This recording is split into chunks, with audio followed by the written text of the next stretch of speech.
Woo! We are live. Good evening, everybody. Sorry we're a little bit late. We've had a bit of technical today. Our Patricia can't get on. Her internet's down. Joe, Science Academy, he's on a snooze, so I hope he wakes up. And AstroKing, Keith, he had a technical problem with his microphone, but we've got him on. And the other two were okay, and that's Josh Stone and the Horry Sheet Show. So good evening, everybody. Hello. Hello, Hi, Karen. everybody. Hey, Karen. Hey. Josh. Well, as Keith's joined us, and he's having problems, what I'll do is I'll just go through. Hello, my darling. I'll just go through and ask you briefly a little bit about yourselves. I'll start with Horry because he's on the left. A little bit about me. Well, I woke up in 2015, and because I do video work for a living, I wanted to take those video skills to the flat Earth and help spread it. And the way I've been doing that has sort of evolved over time. And I used to do a lot more of the news show, which I still do, where I get all the flat Earth channels and talk about their best videos, all the best flat Earth channels, and talk about their best videos like Globebusters. I'll dissect it and say, hey, check out these couple of parts in the last Globebusters or whatever. I'll watch those long 2-3 hour long podcasts and give you the best nuggets of it, or I'll show you new channels that deserve a voice. I remember talking, I still do, about Sun and Moon Group, especially when Karen started doing her thing. Yeah. So we were there since the beginning, Karen. And I try to give everybody a voice. Can I just say one thing? Keith, when you're not talking, can you mute? Because we can hear everything you do, darling. Yeah, okay. Sorry about that. I'll get you to unmute in a minute. But carry on, Horry. So yeah, that's what I've been doing. I've been doing the news and trying to get channels a voice and trying to spread the best of what I find, like curation of flat Earth. And then waking people up has been more fun than that. So now I'm focusing on, getting in the space car. Hold on, where's my space car at? Let me get back in the whole space car. This is where I really do my flat smacking. So I'll get on chat roulette and talk to people in their living room. Do you know what it looked like you did? It just looked like you teleported. Yep. So I mess with them too. So they think I'm in my living room, and out of nowhere I'm talking to them, and I'll be like, "Hey, did you know that they launched a car into space?" And they're like, "What are you talking about?" I'm like, "This car." And it freaks people out. They're like, "What?" Because chat roulette is just a place where you go to talk to people on their webcam, and you never know what you're going to get. So they just expect people with a crappy webcam and living room background, and then they get wild like this, and then I'll start talking flat Earth. So it's been really fun. It's been fun to watch, and that's what I do. Hey, thanks, Horry. We will come back to you in a minute. Josh, your turn. Say a little bit about you. There I am. Hi. About the same for me. I've always kind of been on the trail of waking up, songwriting all my life, and a writer, and always kind of thinking from a young age, always questioning stuff. Honestly, it stems from my grandma. She used to be kind of like a question everything kind of woman, and I lived with her for a long time. And so it all kind of started there, but yeah, definitely around 2014, 15, this whole thing took off on YouTube, and I always go into things with critical eye, so I'm always questioning even my own beliefs, even still to this day. Stuff that I might wake up to, I re-question it, I go back and re-examine it, I go out and I do videos on it, and throw it out there for input. I'll question flat Earth, even I'll question whatever. I'll question all of it, because that's how we got where we're at. So to just stop and just keep watching the same material over and over and repeating the same, just absorbing the same information really does not, well, I think it's by design. I think it's to trap a lot of people and stop them from questioning even more, because I think there's bigger truths than flat Earth. I think free energy being hid from us is probably the biggest worldwide secret that's going on. And so I examine that a lot. I shoot all my own, pretty much about 90, at least 95% of my videos is my own footage. I guess that's to avoid copyright, but I also like to just get my own evidence for myself.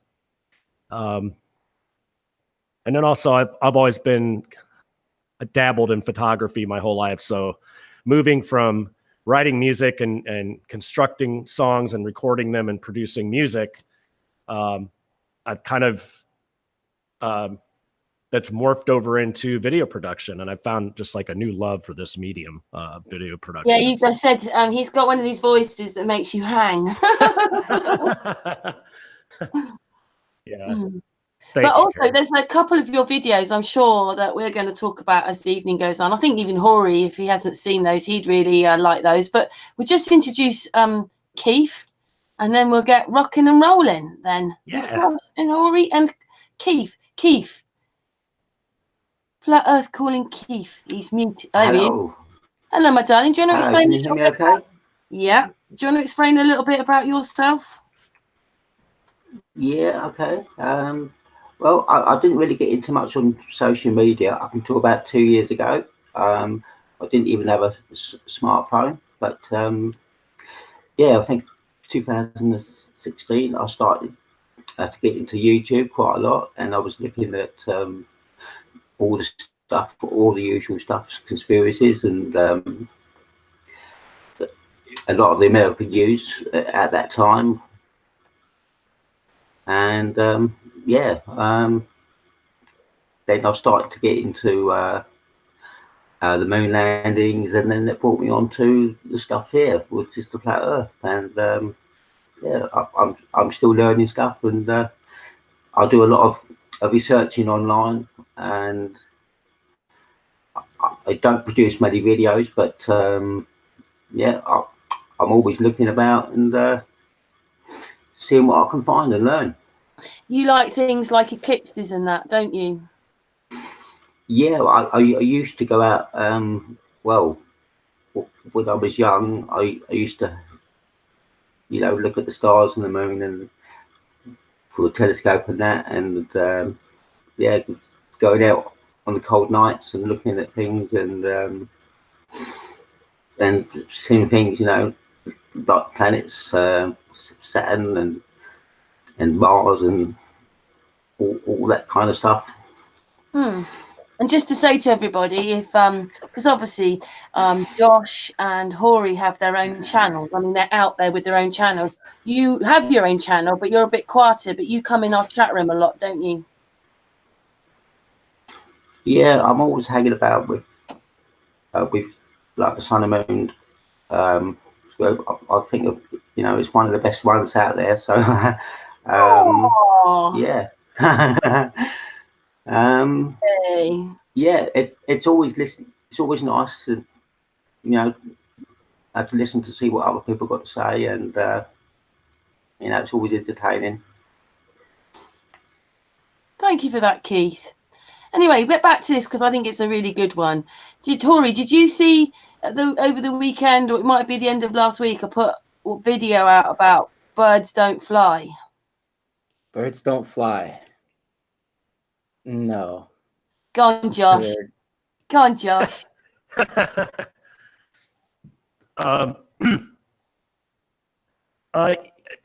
Obviously they fly, but I like to play with words. Okay. My thinking behind that is that they don't fly. They resonate through the air. So they're kind of like how our jet turbines are resonating free energy. Sorry, Josh, your microphone's breaking up just a little bit. Is it? How's that? Is that Crackly. better? Is it? Yeah, Yeah, it's that's like all right. That's it better. might be a connection issue. Yeah, I think it might be. We've had a night of technical problems here. Yeah, it's been weird. Is that better? No, it No. was better when you said, "Is this Here, better?" Before it was better I then. got it. Karen, check it out. Josh, go to your little wireless setting next to the hang up and the gears button and the mute button. It's got a little wireless adjust bandwidth usage button. Do that. Turn it down a notch or two. See if it clears up. Oh, okay. That sounds better already. How's that? A little better. Let's go down Hello, here. speak, Josh. Test 1, 2. How's it going, guys? That's better. That's it. Go for it then. And you were saying you were watching the birds and birds. So my thinking behind it is that birds, trees store electricity. That's provable. And they're collecting it out of the atmosphere. And so trees are like charging stations for birds, and they're not resting when they're flying tree to tree. They're charging up for flight, and they need that charge. Actually, if a bird is injured or even sometimes just dead, if you put it back up in the tree of the species that it is used to living in, it will heal or even come back to life. So anyway, your microphone's still playing up a bit, Josh. hang on. Yeah, it might be more of a connection with the mic issue at this point. I don't know. It could be. It's really crackly. It's like your microphone is eating its own bowl of Rice Krispies. I suppose that's a good way of putting it. 1, 2. Let's try. In the meantime, Karen's gonna sing Check 1, 2. Breaking Out the Blues. Well, No. what I was going to say was this bit that Josh is talking about. I put a post on about Victor Schauberger, and in the 1900s, he was doing the same thing like Josh is talking about. He was watching the birds, and he saw how they flew and what they did, and so basically he turned it into an engine, which has got basically compressed air in it. Yeah. So it's a bit strange that, like some people, when I did a couple of my videos on the fuel hoax and that, they basically, I don't even ever want to repeat what they said, but let's just say they said I was an idiot. And then, suddenly, it's not suddenly, because he died in 1955, so he'd been here, but there's this person, it's all about free energy. And, all that stuff you see with Hitler, with all, the little spaceships, the round, it was him. He'd learned how to levitate things. Sure. Yeah. Is my mic better? Is that better? No, not really. All right. Hang on a second. It's like it's not terrible, but it's crackly, really crackly. It's like if I was talking like this the whole time. Not that bad, I guess. My mic does that, but I know it's a wire problem. I have to mess with wires. Speak now then, Josh. Josh? He's probably in his settings right now. I've not heard any of this stuff before, but I guess I have to give everything a shot because I'm that guy that heals people with his hands and shit. So I got to listen to just about everything. Everything's electric. I believe me, I was really skeptical of the energy healing stuff. I never wanted to make fun of it. I just didn't really want to talk about it. I've always wanted to get a hold of people and be like, hey, psst, come here. Can I try something on you? And they'd be like, what are you talking about? I just wouldn't tell them. And I'd do different things and people would feel it exactly what they were supposed to feel. And it would just blow my mind. I must have done that I don't know, close to 100 times now. You just have to sort of believe in it at some point. And then gosh. I know it sounds silly, but we're going through all this thing about electricity, which obviously is in your healing hands somehow. And sorry? Everybody's hands, not mine. I'm not special. When you die, how do they bring you back? How do they have a go at bringing you back? They use that defibrillator, right? And it's electric. Yep. So there you go. Josh, are you okay? Josh? I think he's rebuilding his computer. Oh, damn, because we've had Patricia can't get on because her internet won't work. AstroKing had a bit of a problem, although I think he's sorted that out now, obviously, because we can hear him. So it's been a bit of a night of technicals. Yeah, I had some engine problems with the Tesla, but Bigfoot helped me out. Got that taken care of. Look at he split. He's all full of oil still. You can see he was just under the hood. Those videos that were going around a couple of weeks ago about Bigfoot. I don't know, but that was a little caveat to Karen B here. She's a Bigfoot fan, so that's for you, Karen B. Oh, yeah. Josh, are you back with us now? Well, I'm sure I heard him laughing. Josh, I didn't. Hello? Hello. Yeah, we can't hear you very well. Hang on a second. Oh, there he goes. Hey, that sounds a little maybe better. Let's see. It's not crackly. Can you guys hear me? I can hear you. Is it any better? It is, but it is in another way. Now it sounds like you're talking to us from your toilet bowl with a fan on really loud.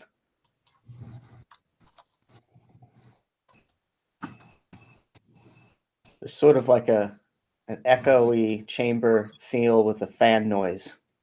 Oh, dear. I'm trying to figure this one out. And Horry's the man to sort it out if you do, though. I mean, I'm thinking you switched it to the, if you're on a laptop, you switched it to your laptop's mic, whatever you did, through your settings. You're no longer using your condenser, maybe? Is that your condenser mic you have on the stand? He can't talk, but telling him what he probably did. So anyway. Yeah, what about a Karen? Yeah, I just saw there were some videos running around about Bigfoot, but I don't think Karen B liked them. Oh no. Well, I heard there's this guy. Was it a guy in California? Frozen it. Well, more than one actually. He froze a few of them.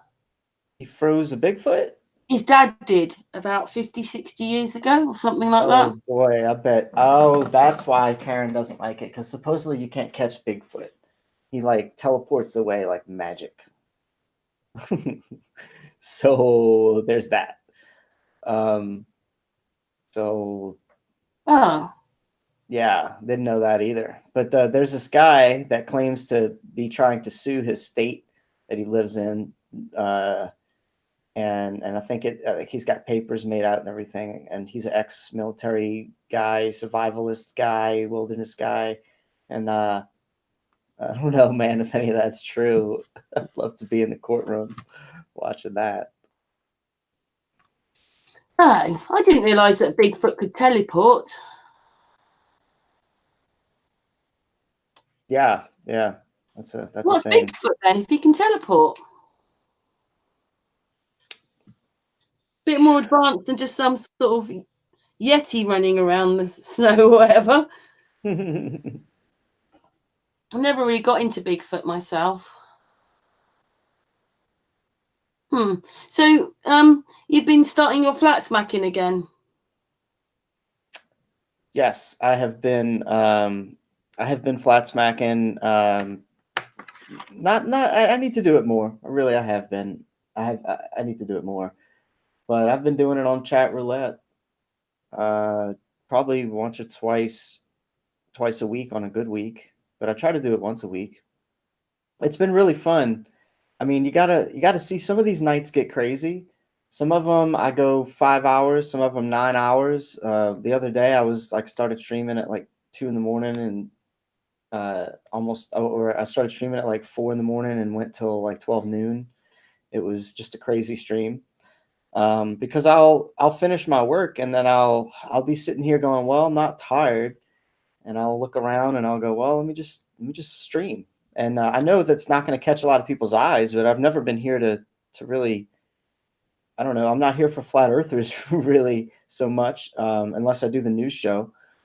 So I'll go live at some pretty strange hours, but it's just to wake people up, man. And it's working. It's working. I get people thinking. I met a physicist the other day. He was, he was really, he couldn't believe space bubbles. He just really couldn't believe that. And he heard, I showed him all the Photoshop pictures of Earth, and he just, you know, I was threatening all of his knowledge, everything he's going to school for right now. And you could tell he didn't have much to say about it. So it was interesting watching this physicist kind of back himself up into a corner and not have much to say. And I'm starting to do that to people now. And the other people are either going to just mock it, make fun of me and click off, or they're really thinking about it and they thank me for it. I've had a lot of those where people are like, wow, man, thank you so much. I'm gonna check it out. And that's why I keep doing it, you know, for those people. And it's probably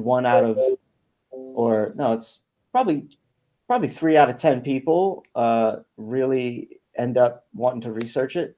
And that's pretty good. The rest are either semi-interested or really hate it. Yeah, sometimes it gets you a bit like that for the Hangouts, doesn't it, though? Sometimes you think, oh, I don't want to go on now, but I could go now.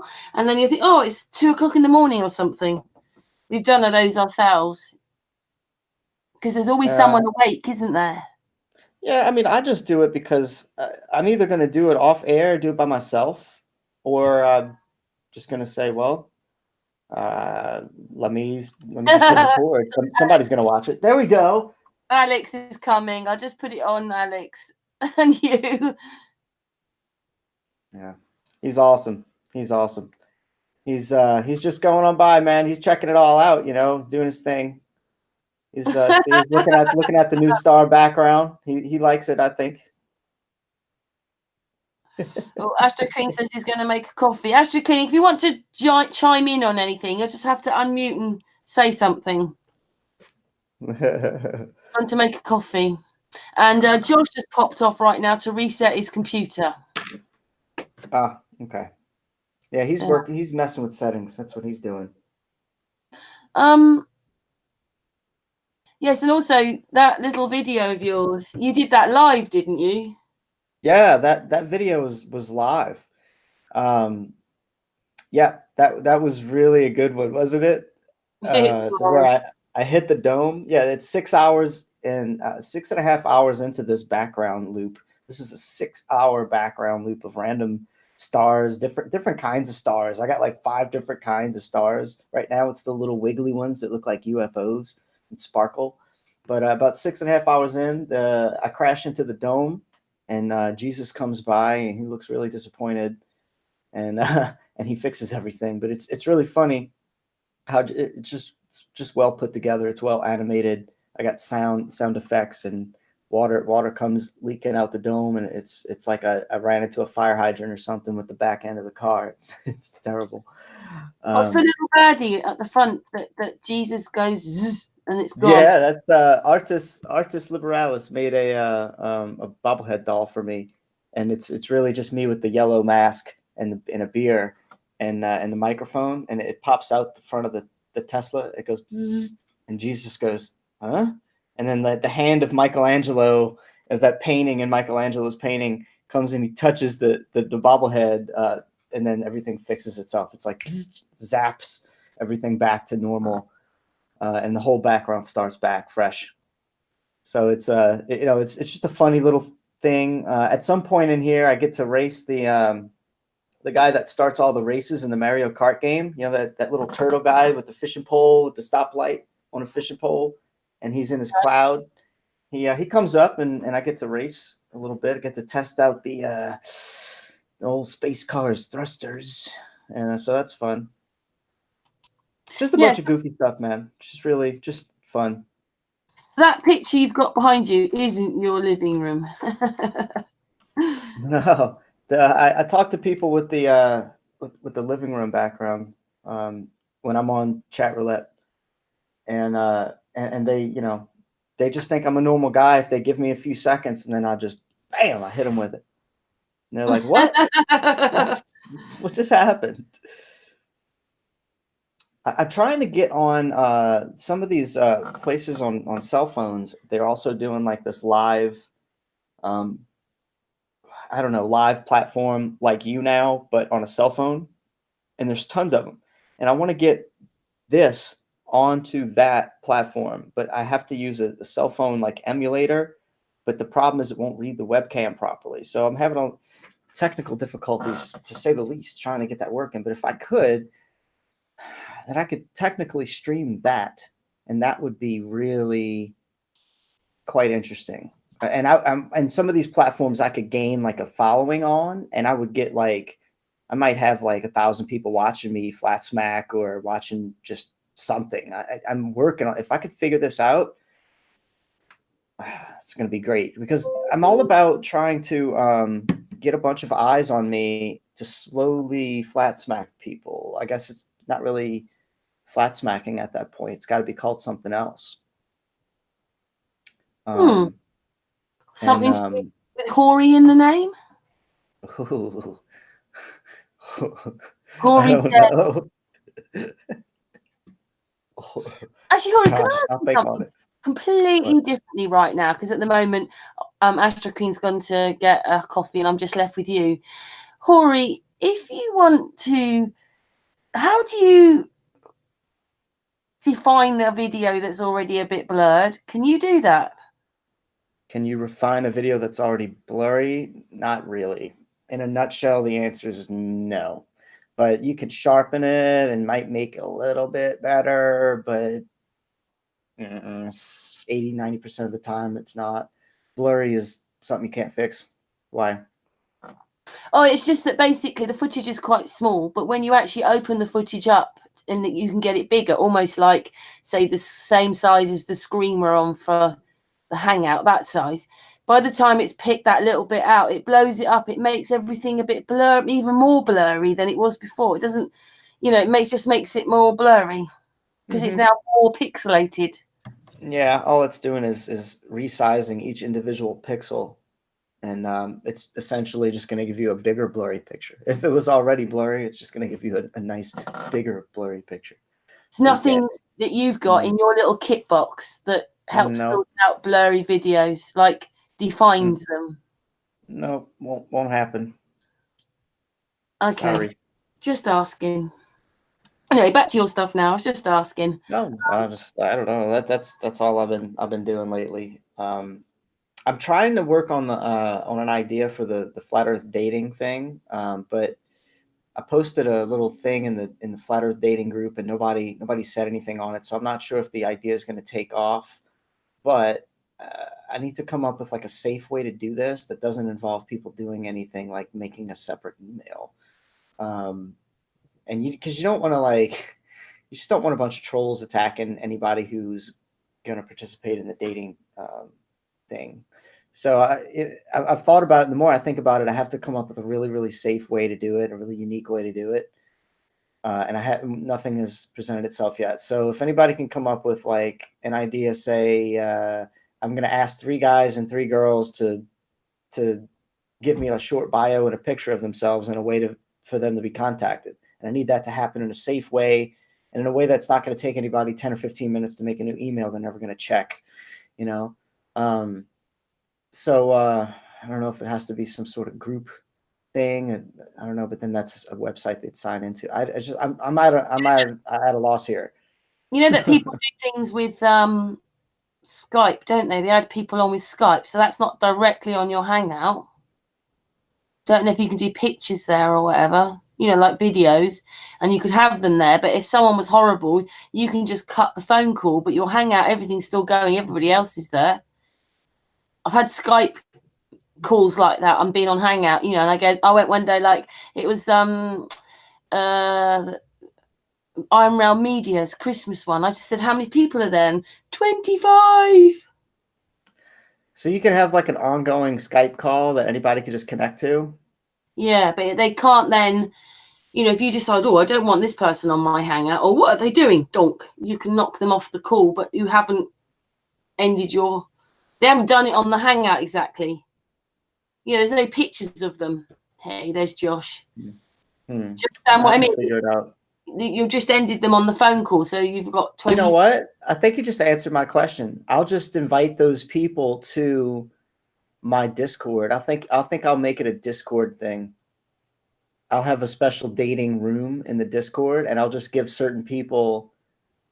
I'll give people codes to it. That's exactly what I'll do. I'll give all the people who I'm highlighting, all the men, all the women that I'm showing a bio and a picture and telling a little bit about. I'll be like, these. If you wanna talk to so and so, head on over to Horry's Discord, or send an email to me. They'll send an email to me. I'll vet them, and then I'll give them the Discord password. They can go in the Discord. Anybody that's ever been a dating participant or whatever can look at can basically look in there. But all they'll do is they'll go in the Discord. I'll give them the link. They'll go in there and they'll say, okay, I'm so and so, and I'm looking for so and so. Here's a little bit about me, and it's it'll sort of be like a private, like, I don't know. It's just an idea. I'm thinking that's a way to like make it safe, but it's still kind of public. But then again, it's okay. It'll be like a sort of a dating pool. It'll be like eventually a dating pool. Hey. Be interesting. That could be interesting. Can I just check, Josh? Are you back with us? I'm back. Do I sound any better? You sound a little bit distant. Yeah. I can turn you up. We've lost that noise. Turn it up. I think you're good to go. You just need to enhance the volume now. Yeah. Is that a little? I think it sounds better. Yeah. Oh, yeah, it's still got that crackly crap though. I don't know what's up with that. Yeah. I might have a bad connection. I wonder what's up with that. Oh, that's annoying. So it's still there. The crackle is still there. I'm not hearing it in my headphones. Yeah, it's a cross between an internet problem and a connection with the wire. I'm thinking it's got to be, because I hear robot. It's got to be a connectivity, a wireless issue. Are you close to the router? Maybe go closer to the router. He's in his den in the garage. Yeah. Oh, that's right. You're in there, huh? He's got like a tent in there. Oh, that's right. Oh. It's got fairy lights in there. Okay. Fairy lights. Yeah, he's got fairy lights. Thanks for that, Keith. He just sent me a message, so thanks for that. I'll have a look. I turned everything way down. Does it sound any better? No, it's still doing it, Josh. It's just crackly. Let me hang on a second. Let me try going to go listen to the watch page. You'll hear how it sounds. Maybe you'll understand what's going on if you listen to it on YouTube. I mean, you know what I'm saying? It'll give you an idea of what we're trying to tell you. It sounds like. It's annoying because it was a bit before he came on, then it got sorted out, and then he was okay for a few minutes, and then it came back.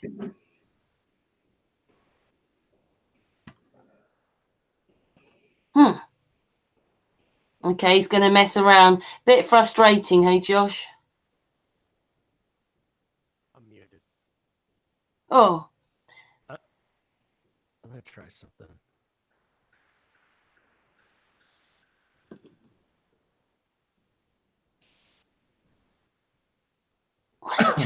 What's he trying?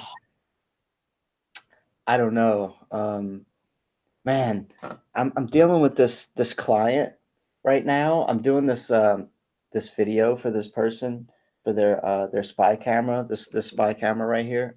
And this video was originally like a $300 video, and then it turned into a $400-something, and now it's a $580 video. And this guy keeps like raising the bar on what he wants. He's actually changed his company name in the middle of me making his freaking commercial, and now he wants me to change a bunch of parts in it, and I'm like, it's up to $600. I'm like, dude, and so I'm texting this guy on Skype. I thought I was going to be finished last night. I could just get paid, and now he's like, no, now I want you to do all this shit. And, some people don't need to be running their business. Like I don't understand how people do business. Some of them. What? Because it's better for you with money that he's changed his mind. But if this is how he runs his business, you mean? Yeah.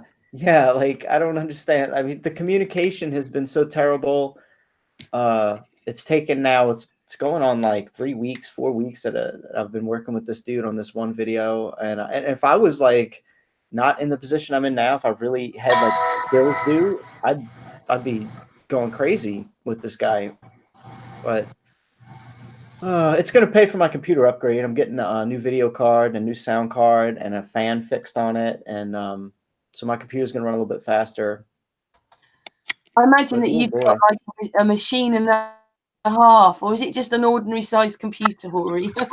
No, I got a pretty good computer. It's just it's got a dated video card, and the fan's finally going out. So once I fix those two problems, I'll be able to have just a better experience, hopefully editing videos and things and rendering stuff. And when I do my streaming and playing games, it'll be a whole lot faster. And if I put a new sound card in there, I might fix this microphone problem that keeps happening.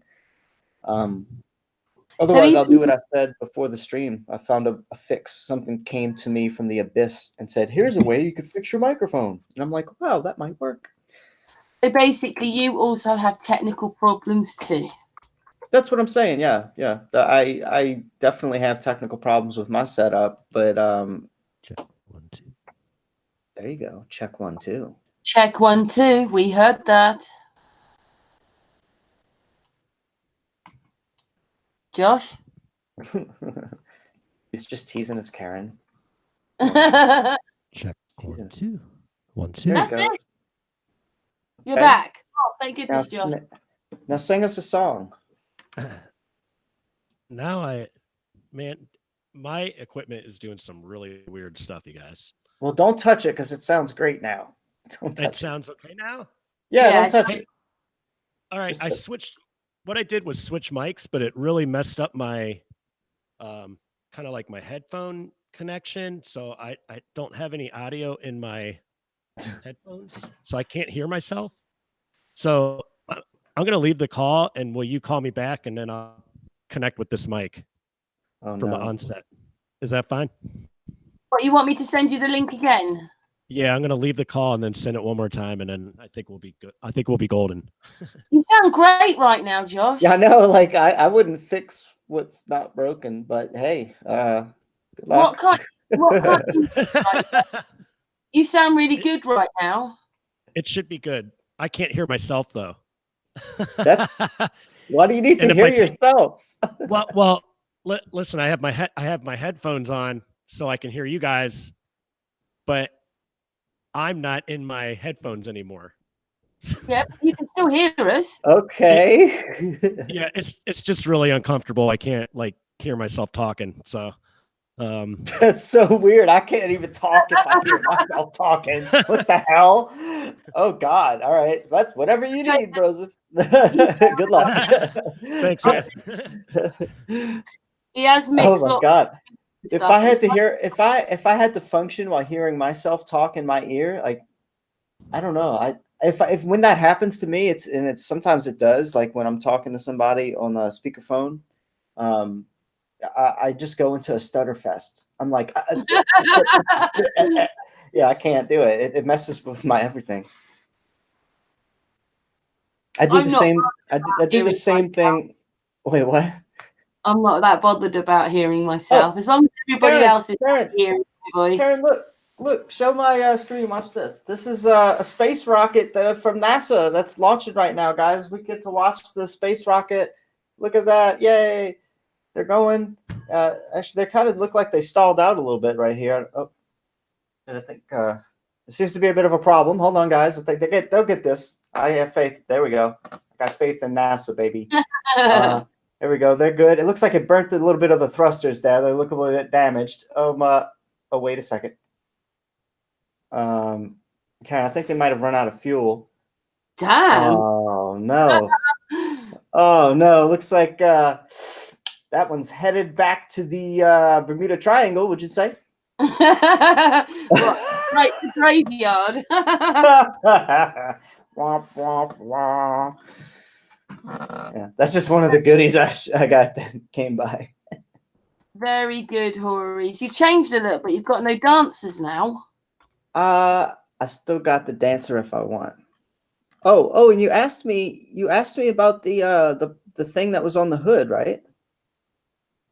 We'll check it out. Oh, well, look, that's Charm Fear. I know some of us know Charm from Facebook. She was doing some Flat Earth videos at one time, and that. Oh, I got Mr. Bean's a big fan of Charm.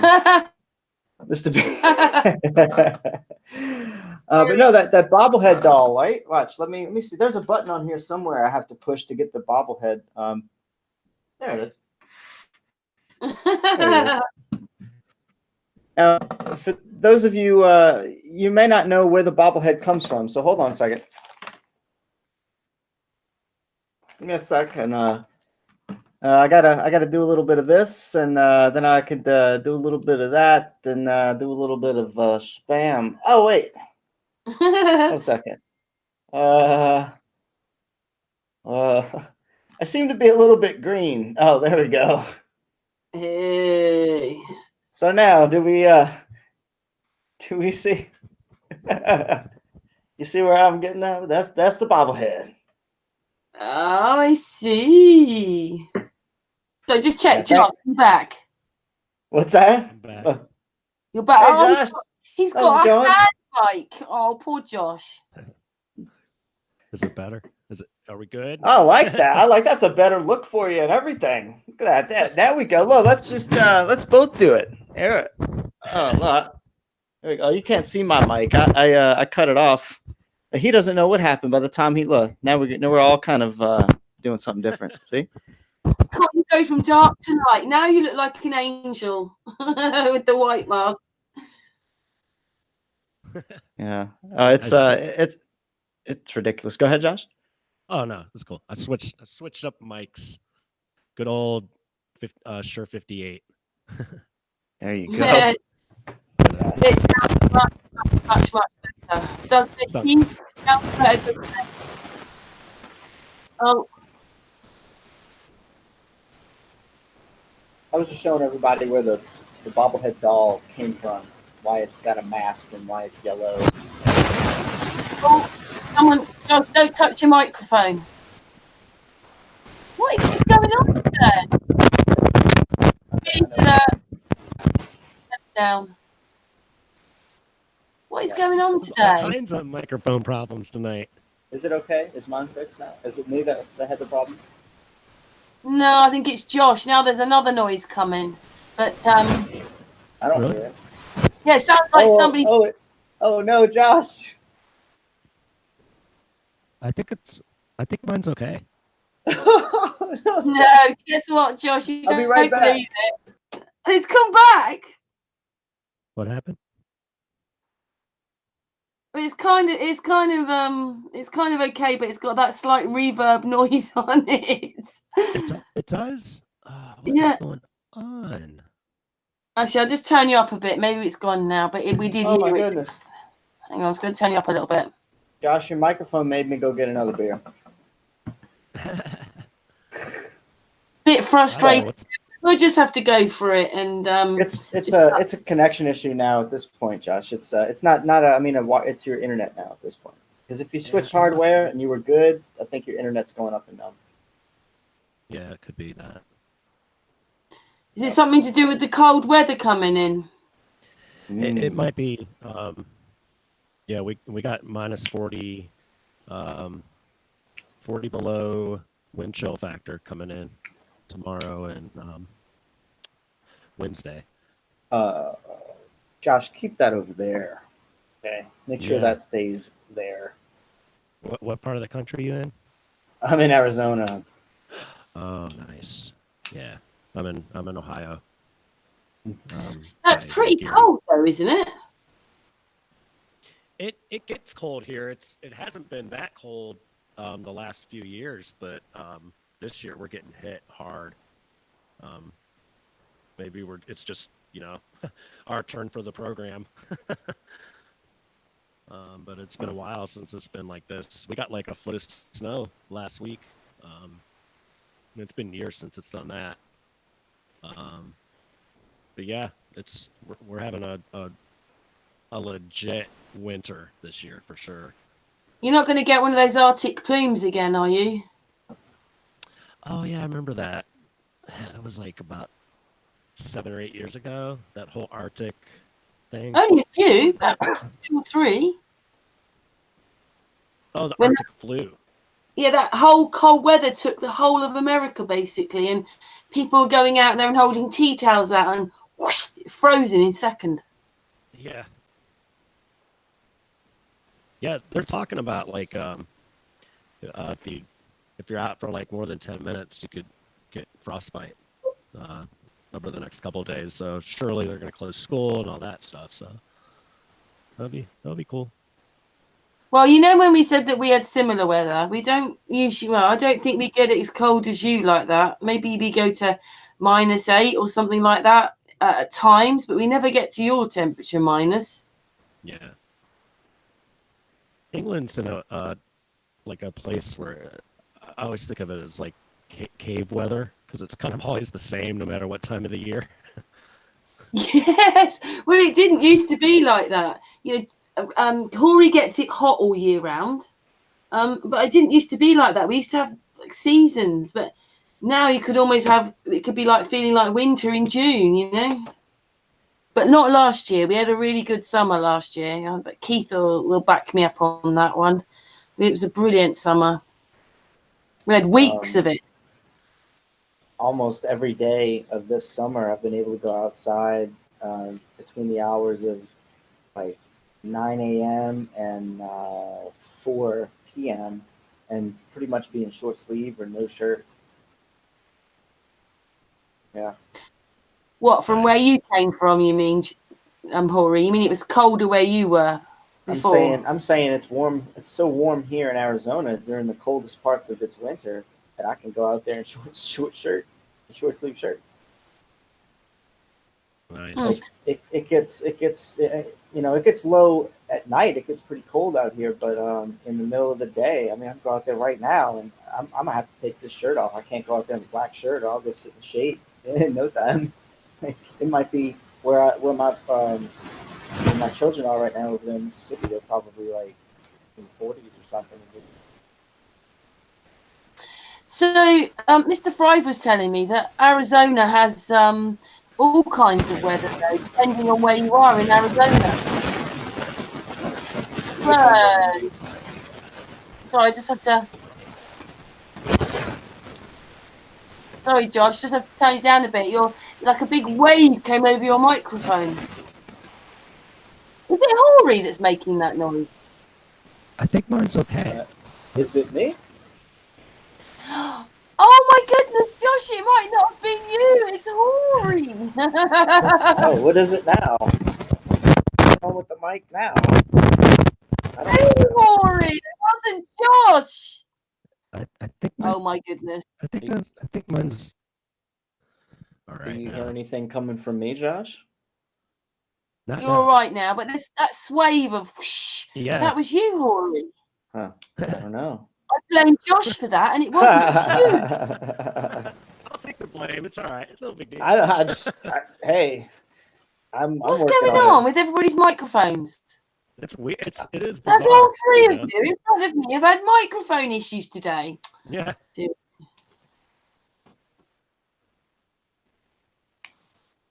I'm opening this beer.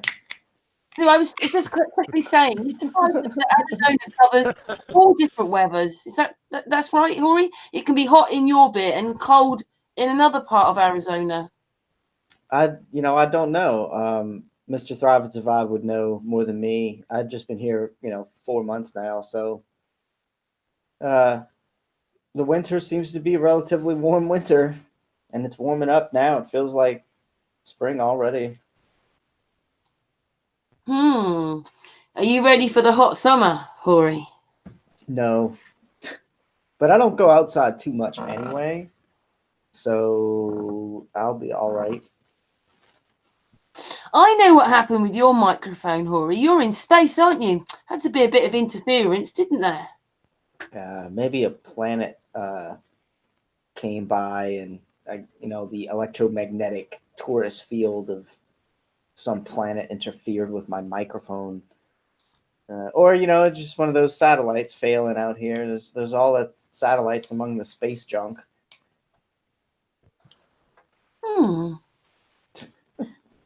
Anyway, do you know anything about Josh? Because obviously Josh knows about you, Horry. Josh is quite deep, and he's done that. His camera's lying to him when maybe it zooms in further than we can do, but standing there, everything's looking half the size that it really is before you start. And we are frequencies today, didn't you, Josh? Yeah, I did that last night. Like we were talking before we went live. I went through a weight loss thing last year, and I lost 100 pounds, and I always have trouble talking. I have barely brought it up in any of my videos because I don't want to feel like it just feels braggy. So it's never about that. It's always about kind of just spreading the good word, and that it's possible to break these spells that they put on us.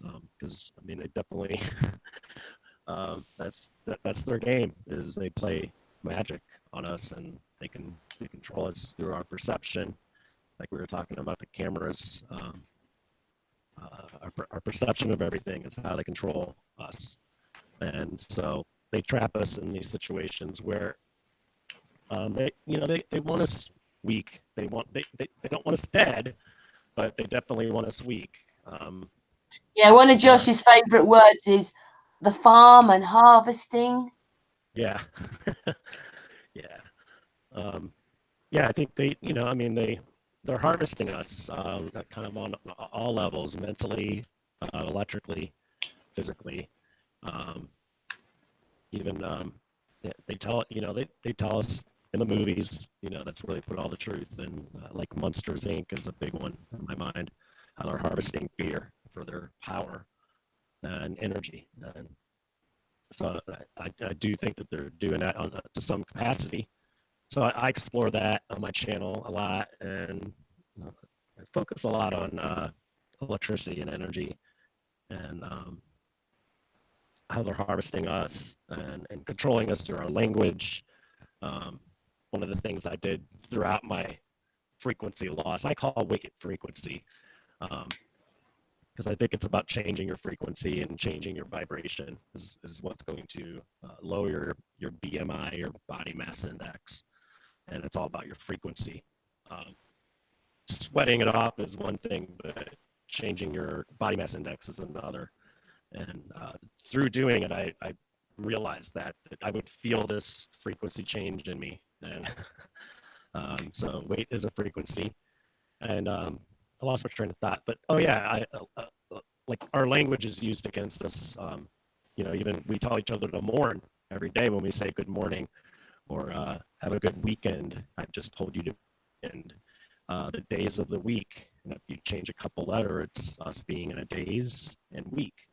And so when I was going through my weight loss, I used words when I would go to the grocery store, instead of buying food for the week, right? I would say I'm buying food for the strength.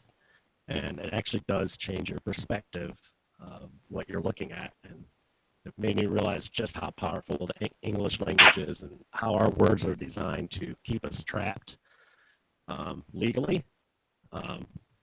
Lawyers and judges have completely different conversations with each other using the same words that they're using with you. And they mean completely different things. So our language is legalese. Yeah. Legalese. Yeah. Yeah. Totally. So I focus on that a lot, the language, and how we're being harvested on multi-levels. I refer to vampires in some of my videos. It's more metaphoric, but who knows too? Crazy world, right?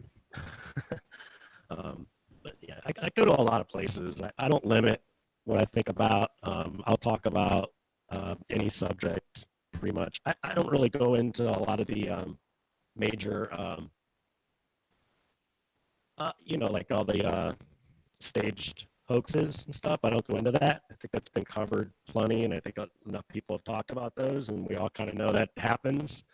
So I try to go into some other directions. Kind of why I made a YouTube channel to begin with, because I was looking for stuff that I was thinking about and wasn't finding it. So I'm like, well, I'll just make them myself, and then it's turned into a love for video editing, which I never expected to happen. But no, Horry, you do that, but like I'm new to it, and man, I love it, dude. it's addictive. Just putting it together and create a process behind it, and people don't realize that a 2 or 3 minute video could take a week to manifest. Oh yeah. You're starting to the genesis of it in your mind, kind of what you want to say, and then also trying to be a little bit cohesive on my channel to where I'm putting out videos that can match up with other ones, so that I might even be able to tie a couple of them together. And Karen did that with 2 of mine when she mirrored them. And I was like, that's so cool. It's what I've been kind of like trying to design my videos to be able to do, to kind of interchange. So that they're little puzzle pieces that I can, while I'm talking about this subject, you know what? This little minute and a half that I made here could work, and it might help connect some dots. So it's also more for myself. So it's a little map back to how I was kind of thinking and where I was going with stuff. Because I think about so many different subjects. It can get a little overwhelming, but it is addictive, the video editing, and I've grown to love this medium, and try to use it for good communication and honest communication, right or wrong. I'm not afraid to be wrong. Josh, can I say something to you? You're getting really Dalek. Like, that setting that you had it on for the rest of this hangout, that would be the best one, because you were fine then. You're really Dalek. Is it the same for you, Horry? Yeah, it's really very crackly. It's really it's the whole time. It's the whole time. It's just like this. Oh, it's terrible. Gosh, I'm so sorry, you guys. But it's okay. It's just one of those things. But what you had it on before you went off the hangout to come back on. That was the best thing. All right, let me try. I was thinking maybe he's got his microphone up too high. I mean, it's judging from the camera quality going in and out, I'm thinking it's more of a connectivity issue. But even turn your cam off and see if it gets any better, because that's sending video. Turn the camera off. Thank you, Keith. Okay. Now speak. Keith got credit for that one. It's all good. Take that. Josh? Hello? No. Okay. Well, I don't know. We'll see. Talk a little bit to us, Josh. Okay, hang on. I'm so sorry, you guys. I do not know what's going on. Oh, I know how it is, though. My computer will just suddenly stop working. 1 2 1 2. Out of nowhere. That sounds a bit better just then. That sounds a little better. It's when you actually speak, your bass in your voice makes it reverb.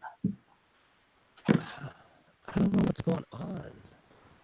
Maybe if he's got his microphone up too high. Yeah. Oh, you got the damn thing playing the audio in your own ear. Like you're listening. You for some reason you need to listen to yourself, right? So it's trying to like noise cancel you out as you talk. I think that's what's happening. That's why it's working so good when you don't hear yourself. I think it's feedbacking through the mic, and the mic's trying to noise cancel it out. Bam! Yeah. That's what's going on. So let's see if you can maybe cover up your earphones and speak. Let's see. Maybe it works okay like that when he's doing his videos. It just doesn't work like that very well on the Hangout. Well, that makes a lot of sense, because it would make sense. Exactly. That would also. We didn't have this issue last time, though. Oh, that's better. That's better. What did you do? You moved the microphone away from the earmuffs, didn't you? I turned my monitor down and my headphone Yep, that's it. Yeah, you gotta. But It's can you better? deal with not? Can you deal with not hearing your own voice in your ear while you talk to us? Can that work? Joe, we sorted it out then. Like normal people do. Well, I can still hear myself a little bit. So that's better. This is better. Yes. Okay. I still can't. I don't understand how you need to hear your own self talk. Like if I just don't get it. Horry, now you're messing up your mic. I think it's years of doing vocals, singing. Oh, look, I see it. I see it. Wow, I see it doing that too. Whoa! I know, I'm fixing it. There you go. Ah, Yeah, that's weird. I don't know, man. It's a weird day. I didn't even move. I just didn't touch the mic. The mic is over there. so explain why, because you like this when you're recording.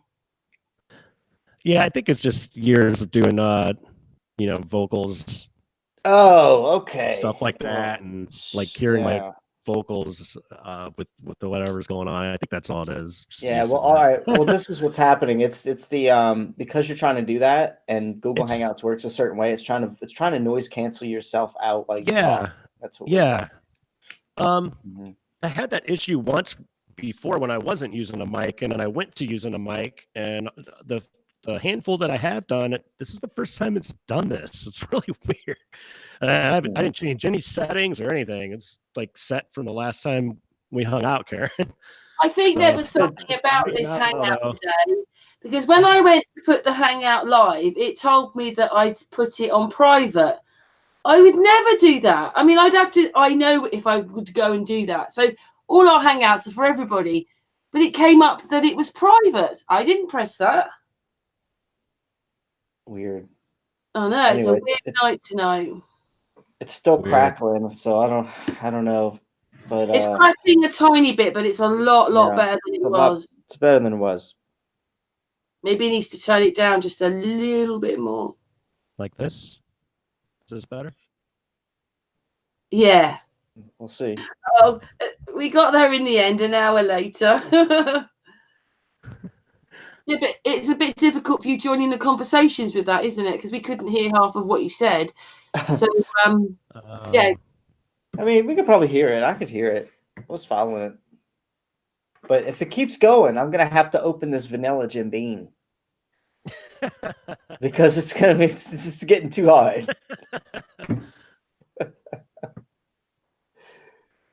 Just kidding. I don't want to open that right now. I'm saving that for a good night of flat smacking, like when I really need it. It's that night's gonna get cray cray. When I gotta open the vanilla Jim Beam. Yeah. I'm definitely gonna make that the thumbnail. Are they really highly alcoholic little drinks? Well, this is I mean, for me, I don't drink liquor or whiskey, whatever the hell this is. It's whiskey. So yeah, this is 70. Wait, what kind of proof? I'm looking for the proof. It's 30% alcohol, 70 proof, 100 milliliters, 70 proof. So I'm gonna drink this one night, probably fairly early on. Wait, what? I missed out. It'll help make the Tesla move faster. I wish I could. I can actually. I can change up what happens in the background. For if I want a special scene to happen on command, like me hitting the dome, I can set it up to where I can do that at any point. So I can do some funny stuff. Like if I just get too drunk one night and I'm like, whoa, I could put it on like the drunk stars and have like a scene where all the stars are like, whoa, whoa, whoa, whoa. You know, I could do stuff like that. I mean, Caroline was sitting right next to me when she gave me the idea to make Jesus come out and fix the dome, you know? So it was just a thing that evolved. And so far I'm able to kind of, with the beauty of video editing, do whatever I put my mind to a workable degree. I mean, of course it doesn't look photorealistic, but It's just good enough. All the stuff that I Horry, do. can you I think do it's that? great. The hitting the dome thing. Can you do that on this Hangout? I haven't set it up yet. I would have to render it out. But I'm just saying I know how to. I can, but not right now at this minute. No. I'd have to take all the. Now that I've rendered out the background fully, I can take parts of it and just basically it's a long video anyway, right? So I just take that part of the video and I can add it under this video and then switch to it, basically fading to that, and then I just wait for the thing to happen a couple seconds later. That's kind of how it would go. But yeah, technical babble. Yeah, I'm well. You're much better at that than me. Although you were moaning about my computer, weren't you, with your video? I was saying I gotta get you to Told me off almost. Well, I could fix it. I could fix your problem. I know what you're doing. I know what you're doing that makes it choppy looking. When you have a slow computer and you screen record something, it's not going to get it at the full frame rate because your computer processor can't like pull the picture and save it to your hard drive fast enough. So you need to just download it. And when you download it, then you could do your editing, probably however you're used to doing it, and you'd have everything work out. But your editor also outputs at a limited frame rate. So you're having a double whammy. So you need to get Windows Movie Maker or something that I can show you something that's. I've got Movie Maker, but it usually takes a lot longer to render, so I don't use that one. But so what you're saying, you can even fix that. You can fix that. Sorry, carry on. Now you could fix Movie Maker and make it take shorter time to render. So you could probably work just with Movie Maker. And I can show you how to make it a shorter file size and all that stuff. Yeah. Sounds like I have to be Horry. I mean, you don't have to, but I'm just saying you have what it takes to to make the videos not really choppy like that. You just it's need to better know if I do bit. Movie Maker then. I know that it will put it out at 29.97 frames, which is what you need. You need an output at that frame rate. 29.97 or 30 frames. I do a lot of my stuff at 60 frames a second when I'm streaming games, because when I'm streaming games and I'm moving when my guy's shooting in games and moving the screen around and everything, it's so fast. 60 frames a second is what you want to be streaming for that. Or if I'm spinning fire, all the fast spinning, 60 frames a second is good for that. But 30 frames a second is good for anything else. If it's anything below 30 frames a second, your eye is going to easily notice a choppiness.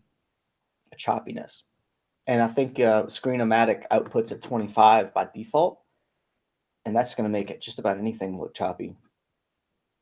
So I did some research for you, and I found that out. Thank you so much for that, Horry. Well, that's not good then, is it? No. So you just need to switch to something else, because that's just not normal. 25 frames is not. And there's people on the forums, on the tech support forum for Screen-O-Matic, saying, why is it outputting at 25? How can I get a more output? I know. So yeah, it's a common problem.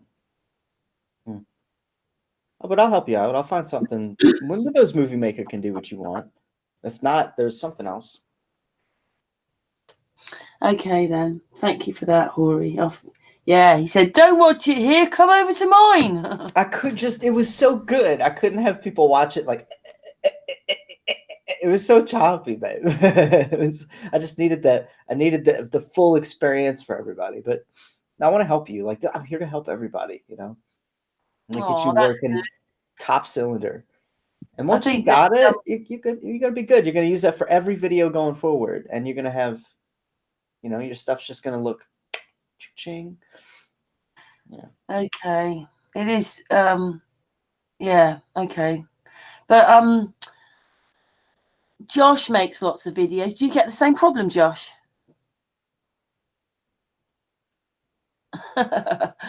Josh. I'm here. I'm here. Phew, I thought you'd gone. I just get problems with like my software just not being able to kind of keep up with all the changes I'm making as I go. Oh, The way yeah. my software is, I can't really save as I go. So What are you using? just what's in Microsoft. It's pretty basic right now. What, Windows Movie Maker? Yeah, yeah, Yeah. yeah. I mean, it's cool. Mm-hmm. It has its limitations for sure. I And think so what you might want to check out is Hitman, guys. I think Hitman is a free one. Let me look it up right now. Hitman. I think it's hitmanpro.com, and it might have a free version. I'm gonna look at I'm it. just going to quickly get a drink, okay? 2 seconds. Go Carry ahead. Yeah, baby. Drink it up, Karen. Tilt the bottle. Sip on that scissor. No, I don't think she's probably just going to get a tea, right? Karen's one of my flat earth mums. I love me some Karen. It's not, maybe it's not called Hitman. I'll figure it out, but there's a free movie editor that will allow you to do a whole heck of a lot more than Windows Movie Maker, and it's on par with something like Adobe Premiere Pro and Adobe Suite software. I looked into Adobe, and I don't have enough hard drive. No, not hard drive, just memory, and you have to have it's like somewhere around 8 or something like that. I think I'm at 6, so. Oh yeah, that'll be a upgrade. bottleneck I would for need you. to upgrade to do Adobe. Yeah, but it's it wouldn't hurt to throw a higher RAM stick in there though, just for anything else. Because if 6 is what you're working with, most computers probably need at least 12 anyway, no matter what they're doing nowadays. Yeah. That's one thing I've learned. I mean, I've been working with computers all my life. I haven't. Oh, I'm like as far as video editing goes and stuff like that, it's actually, I know more about computers now than I ever have as a result of that. So it's kind of cool. Mm-hmm. I've been learning a lot, and so it's really fun. And let me tell you why the computer needs more than 6 RAMs to run that program, or just probably more in general, RAM in general. It's like RAM is your computer trying to open everything at one time. So like you got your browser open, your email open, you got Skype running, you got you got all these little programs that you don't even really use all the time or on command, but they're probably running. Trust me, your antivirus is going, your all these little things are running, and that's, your computer needs RAM to do that, or it's going to have to start allocating some of its memory onto a hard drive. So it's then hitting your hard drive a lot to pull stuff on and off, like a temporary space on your hard drive. If it doesn't have enough memory in its head, it's using the hard drive, and that'll then slow you down. But if you have enough RAM, it almost never has to do much temporary hard drive pulling. So it's always got enough up here, and RAM is way, way, way, way, way faster than your hard drive. So it's just more RAM, more RAM. RAM means random access memory, and it just basically should mean speedier memory. But when you're doing videos, let's say you open like, oh my goodness, this background 6.5 hour long video itself, I could look at the file, but it was probably like 8 gigs of just, I have to open that 8 gigs of a video into the program. The program itself needs almost a gig just to run. And then it wants a couple of free gigs of RAM just by itself just to have, right? So can you imagine why I have 24 gigs of RAM in this beast? Well, I could then, if I was like, wow, what a limitation there. Well, I could take that 13 gig video background, run it through something called Handbrake, and turn it into something like 2 gigs. And now I can work with it on a lower machine if I wanted to. There's tricks that you can do. There's things you could probably do to work and make your editing faster. And that would be, one thing would be to work with smaller file sizes, to run any video you have through a program like Handbrake. And maybe it would be a hell of a lot more manageable for you to do all of the editing. You say, oh, once you get to a point where you're putting so much stuff it bogs down, that could be just because the video is bigger than it needs to be. It could look the same, but the video could be a lot smaller if you run it through Handbrake, and there you go. You can work on the same thing with whatever RAM you got. So that's just a tip for you if you don't want to upgrade. Run some of your bigger video files you might be editing on through a program called Handbrake. And if you look on my channel, I already did a video to show you how to use Handbrake. Just look up tech tips with Horry and you'll find tech tips with Horry. So yeah, that's a good little tip for you. Yeah, thank you. I'm going to look into that. Yeah, because what I kind of started to do is make like, if I know I'm going to make I've since cut down how long I make videos. Most people don't really watch past 3-5 minutes, so I just try to keep them around that length. Sometimes they just naturally go longer, but what I try to do is do it in little chunks now. So I'll make like 3 little videos and edit those together to make one video. And so it's a little less stressful, and I'm able to save it quicker. Before it would just freeze up and I'd have to start over. I don't know why you just gave me this idea, but I think I might get on Fiverr one night and pay somebody like $20 to look at several flat smackings that I do and get the best flat smacking highlights for me. And it would be also funny to get their own opinion on it after they did it. Wouldn't that be funny? Because now that you know how much time it takes to edit a video, can you imagine looking at one of my videos and saying, I'm going to take Horry's video and highlight the best of a 9-hour stream? Let's just say I paid you to do it. How much of that would you have to watch? And how much scrubbing back and forth and editing and repeating and hearing the same thing play through your head over and over? Oh, look at the Photoshop clouds. Photoshop clouds. While he's cutting it. Yeah, you know what I'm talking about. You know exactly what I'm talking about too, Karen. Imagine if I paid somebody. Horry, when you do that, though, you get to understand that person more when you do that, because you hear the same thing, but it starts hitting you different because it does. Like, I know Josh better than he thinks now, or you, right, yeah, yeah. So like. No, I'm just saying, like, this is an idea that just came to me, and it would be hilarious to like pay somebody to take a couple of highlights and then pay them another $5 or whatever to give me their impression on what they heard throughout the editing process, how they felt about what I was asking them to highlight for me. And like the fly on the wall, kind of. Right. I mean, I used to pay people the fly on the wall of Horry's editing. Right. I would love, because I want to do highlights anyway, and it wouldn't even matter what they picked out of the highlights. The whole thing would be just to get their opinion on the whole shebang. But it might, if they did a good highlight, it would kill 2 birds with 1 stone, because I don't feel like doing the highlights. But the thing is, I used to pay people to watch Flat Earth videos and then talk to me for 2 minutes about what they thought about it. And that's kind of the same thing, except they'd be doing a lot more editing. A whole lot more time would go into the editing, and they would hear the facts over and over, and they'd get to scrub the video and be like, wow, this is a photoshopped picture of Earth. Well, that was a space bubble. And they'd be like in the editor already able to move the video left and right. It would just be so funny. That's a good idea. I mean, I really could turn somebody into a hardcore flat earther for about $20 and to get a highlight reel out of it. You know, can you find the mistakes here? Something, man. I don't know. They turn into a flat earther just to spite you. Like, I mean, yeah, like there was people that I paid $5 to watch a video, watch an hour-long. What was I paying people to do? I said, hey, $5, watch 40 minutes of this video and record yourself giving us a 3-minute clip on what you thought about it. And these people, a couple of them were really excited to do that for me. They were like on camera. They're like, wow, the information I just watched was so awesome. And I just want to tell you about it and blah, blah, blah, blah, blah. And I mean, for $5, they're not faking it. Like you could see in their eyes, they were all lit up. It was this one lady. I don't know. I wish I could find it again.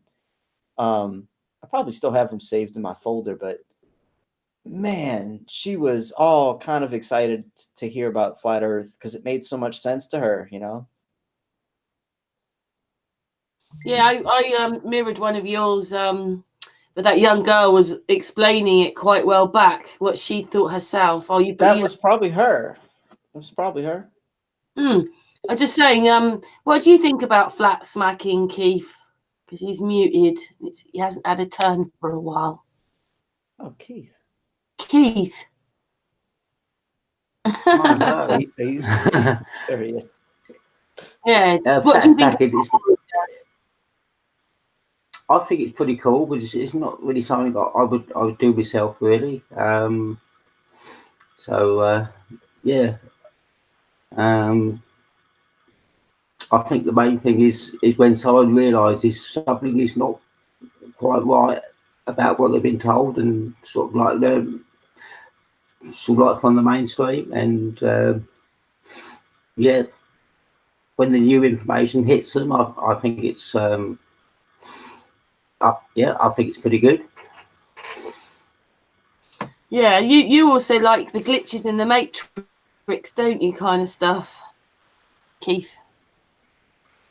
Well, sometimes, yeah.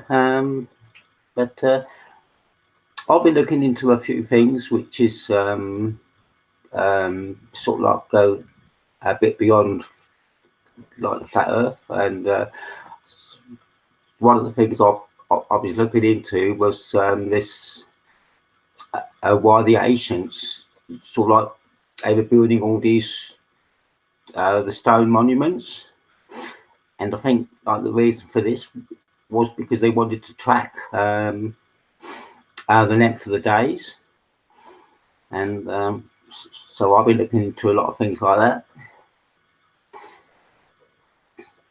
Huh.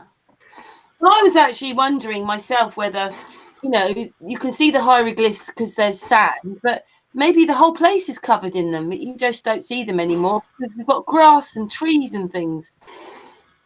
Well, I come to the conclusion that why they were measuring the length of days is because there was some sort of warning signs that they could get when the length of days change, and I think that was the whole purpose of why they were doing it.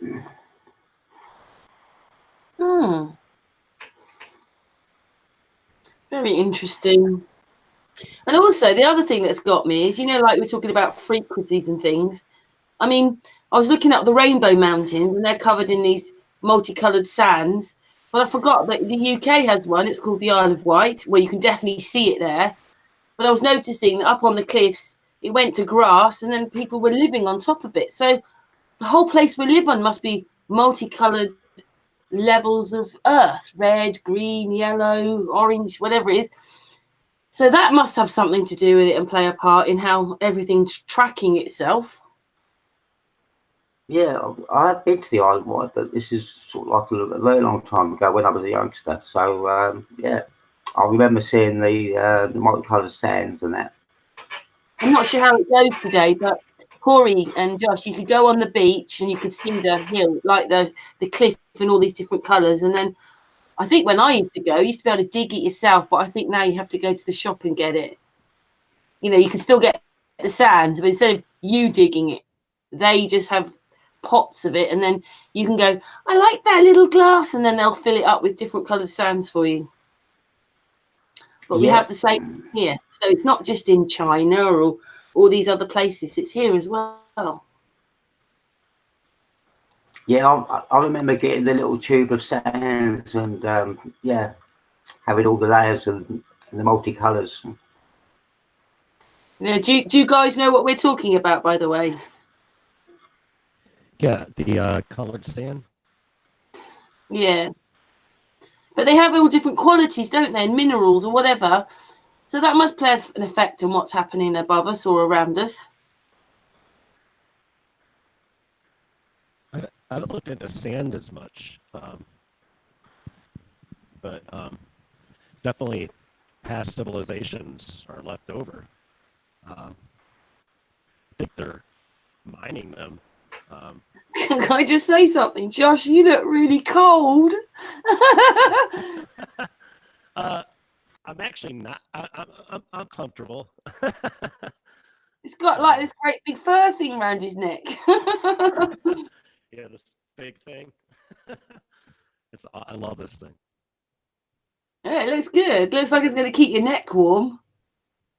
It keeps your whole kind of upper area warm. it on, you immediately just feel kind of safe and warm. It's nice. And then when it's like really bad out, you kind of come up here with it. Anyway, this past civilization, I've been doing my bit about that, haven't I? You know, like, well, look at Lithuania. I mean, they're saying they're Gothic, but again, those organs. I had this feeling last night with the 5G thing. Some of those things in the churches look a bit 5G-like to me.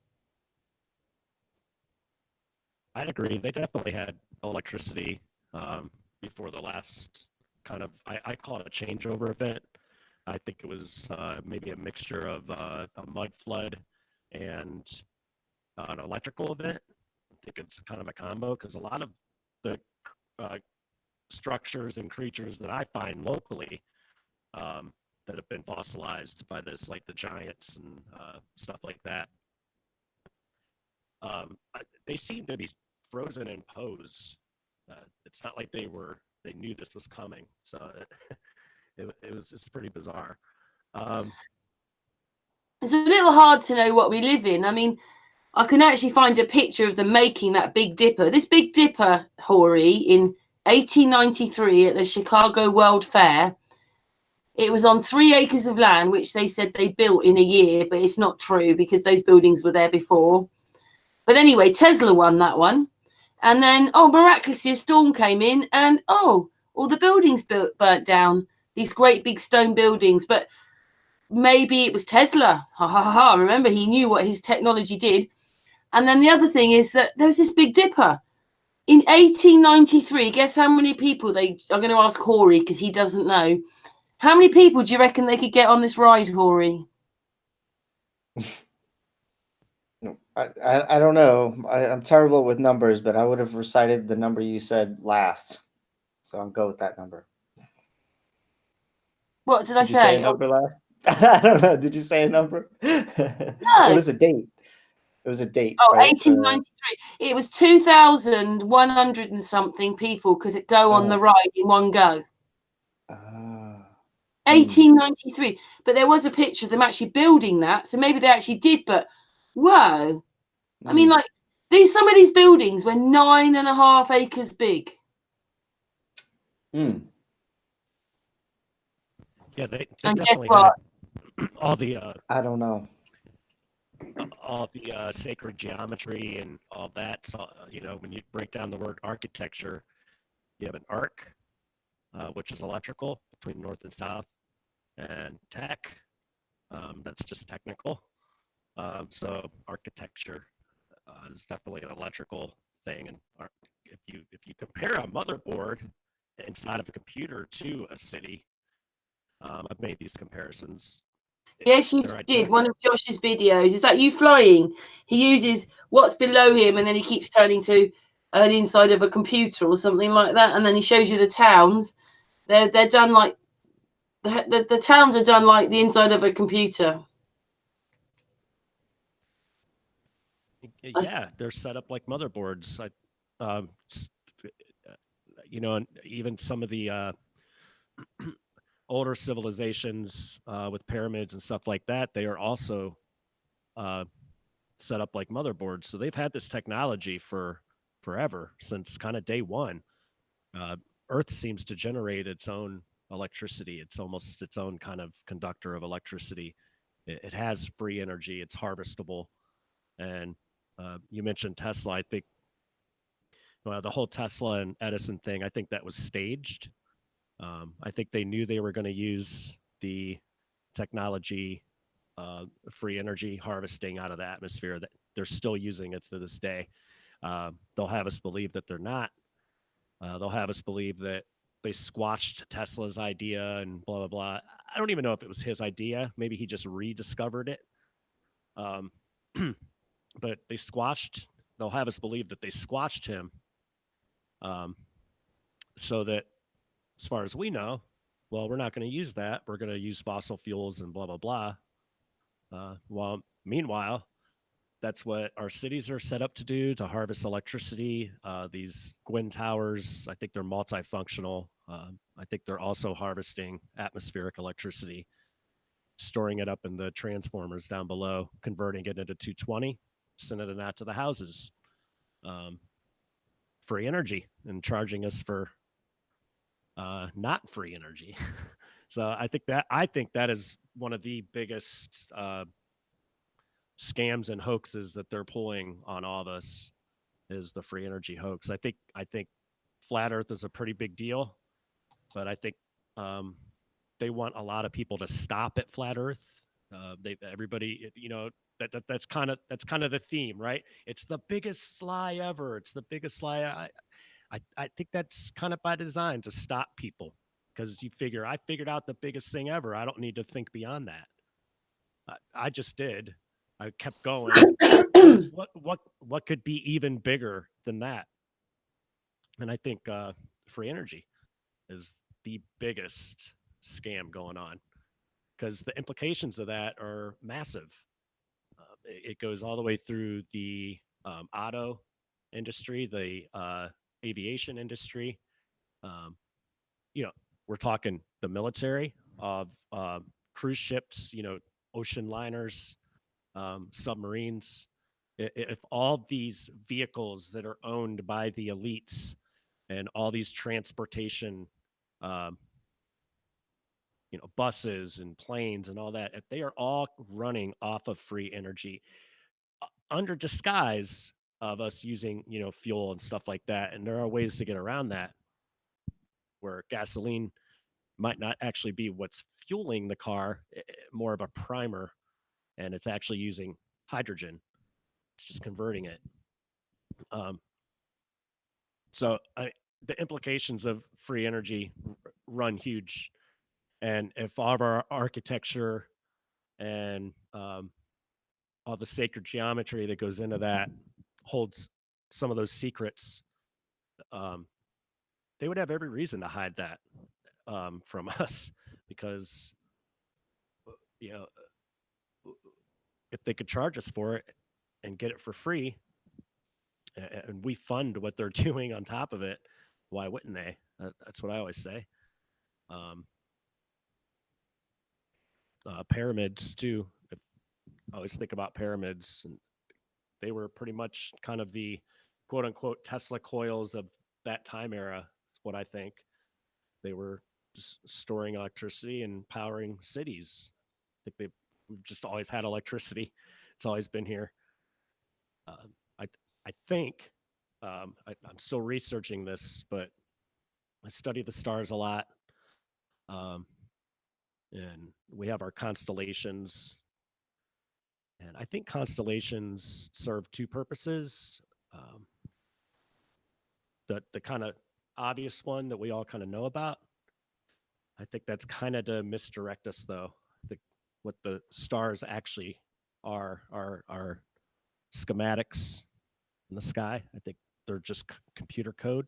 That's where the whole, for our technology and the sacred geometry and the how we're going to utilize it. What you mean? It really is written in the stars? I really do think that's what the stars, why they never change. And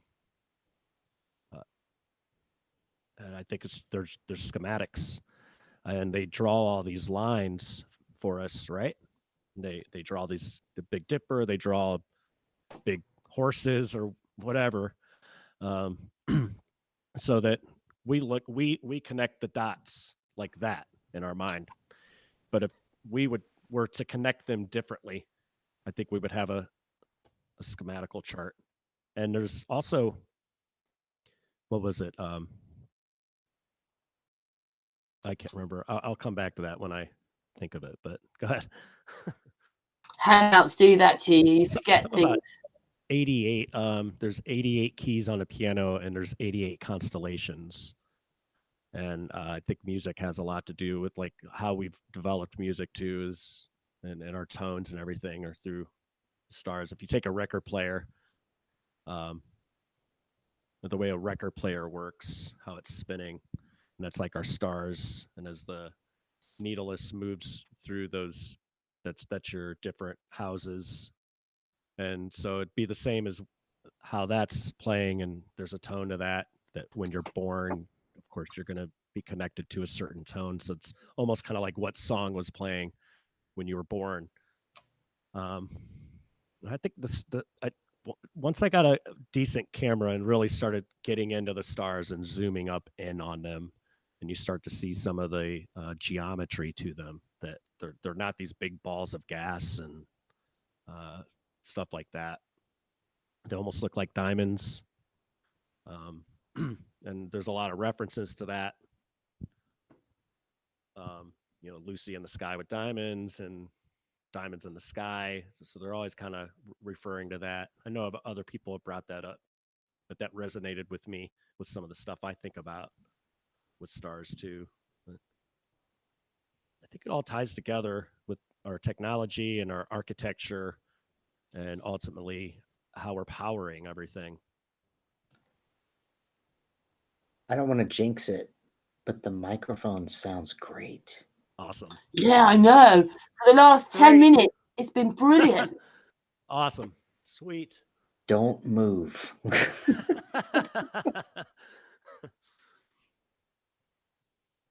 Yeah, don't That's touch good. anything. Don't move. Don't move. Awesome. I'm so sorry that sounded like crap earlier. I'm gonna have to play with it. That's what she Hey, said. there comes Joe. So, Hello, guys. Jamaican Titan. Hello there, Joe.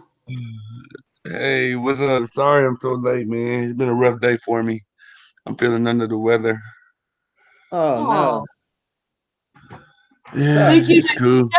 don't know AstroKing, who's on the panel. Do you know Horry? Yeah. I know Harry over there. What's up, man? And no, I haven't met AstroKing. AstroKing is Keith, and we've got Josh Stone with us. So, Josh, this is Science Academy. Joe. Hello. Hi. Speaking of science, I got a question for Horry. I see you sitting in that Elon Musk vehicle there. Exactly what type of engineering did you have to let that car withhold the conditions of space? Well, when you get it straight out of Elon Musk's garage, the only changes that you need to make it space hardened is to remove the rearview mirror. And that's it. Oh, simple enough. Yeah. Maybe I can use your engineering, so so I won't have to buy tires for my car every other year or something. You know what? If it's going in space, bro, take that rearview mirror and rip it right off. Oh, okay, cool. That's a nice magic trick. I mean, that's what we know, guys. That's what Elon said, that there's nothing he did to the car. That's a question that was asked at his conference. A couple of minutes before, he said, it's real because it looks so fake, guys. It was just a minute or so before he said that he was asked the question, well, how did this car get ready for space like that? How are you, how does that work? He's like, oh, it's just, just stock Tesla from my garage. Come on. I was just wondering. I mean, it totally surpassed every melting point of every metal on Earth. I know, right? The 3,500 degree Fahrenheit iron is surpassed. The 1,500 degree Fahrenheit aluminum it passed. It's just yeah, you've done that research as well. Yeah, the whole car should be melted. Just to be I just looked it up. I just looked it up. I looked it up on one of my past podcasts one sometime last year, and it directed me to a welder site. And welders, they got to know all this stuff when they welding metal, and it took me directly to a welding site, and we had a list, probably about 50 metals and all their melting points and freezing points. So what's up with that? The space is said to be that hot and that cold. It fluctuates, right? And then now science would say that it's not going to affect the car because the particles are more spread out. Like, That's where I think my research has led me, and I've kind of like, that doesn't make any sense. Why would right? It doesn't, but they can talk their way out of that non-debunkable question, but it's still they still forget the part that how is it able to withstand all of that radiation from the sun and all the other elements of space? Yeah, so The that's heat, where the you heat, run into the questions. heat and the coldness is one thing, but you also got radiation up there that it had to go through, that it was orbiting in. Oh, did they shoot it? Did they shoot it right through that hole that they said they shot the Buzz Aldrin and them through when they went to the moon? They just managed to. Oh yeah, there's a hole in that thing. Actually, we sent them right through the hole. Man, they just keep making it up. They keep making it up to support their theories, and then they even said that, and then one of them agreed to have actually gone through it. So he didn't know. He didn't know what the hell happened. He was like, "Wait, the Van Allen, what?" And oh, yeah, did we go through that? Yeah, we went through that. Sure. It was so terrible. It was just as bad as the time you asked the astronauts, "Hey, what does the stars look like up there?" And half of them say, "Oh no, you can't see any stars. It's a black velvet night sky." And that's the word. That's funny. Velvet night. And then the other ones, "Oh no, you could see every star. It's so beautiful up there." So you gotta, they can't even get their own story straight. And then they're going to try to, it's funny to watch them backtrack. Half the people think that the moon's shadow, the moon's phases are because of Earth's shadow being casted on the moon. There's still plenty of people that think that. And the other half of people think, well, it's simply the sun's relation to the moon that causes the sun to shine on it at that angle. So at this point, we're fed a different story, and half of us believe one, and half of us believe the other, and both could be false. And that's true. So it's terrible. It's really terrible. Who do you believe more so than another person? Oh, Neil the Ass Tyson or Bill Nye, the science guy? I rest my case. Yeah. I think it's really but true. nothing, Yes. nothing can lead to Earth. I'm sorry. They told the Van Allen belts to get to the moon, but then they tell you that they haven't been through the Van Allen belts. I mean, wow. Right. Wasn't they saying they were getting lights in their eyes from the particles out there? Oh, that was that same guy. Was it the same guy that said he didn't know if he went through it or not? But there was a guy that said that. Yeah, it was. Oh, yeah, there was something about my eyes. He was experiencing. They were getting flashes in the eyes, wasn't they?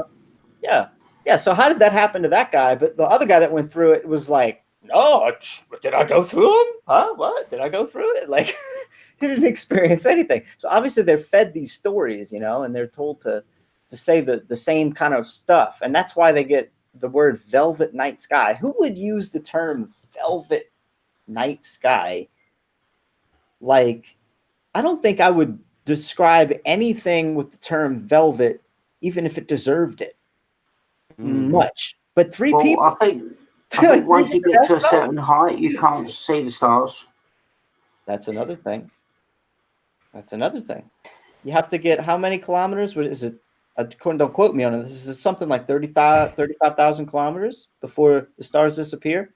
And then whatever the kilometer height is, you have to put like a yellow or orangey filter on it to even bring them back. So, I mean, what the hell's going on there? There's a lot of people that should be doing their own independent balloon research to try to figure out why the freaking stars disappear.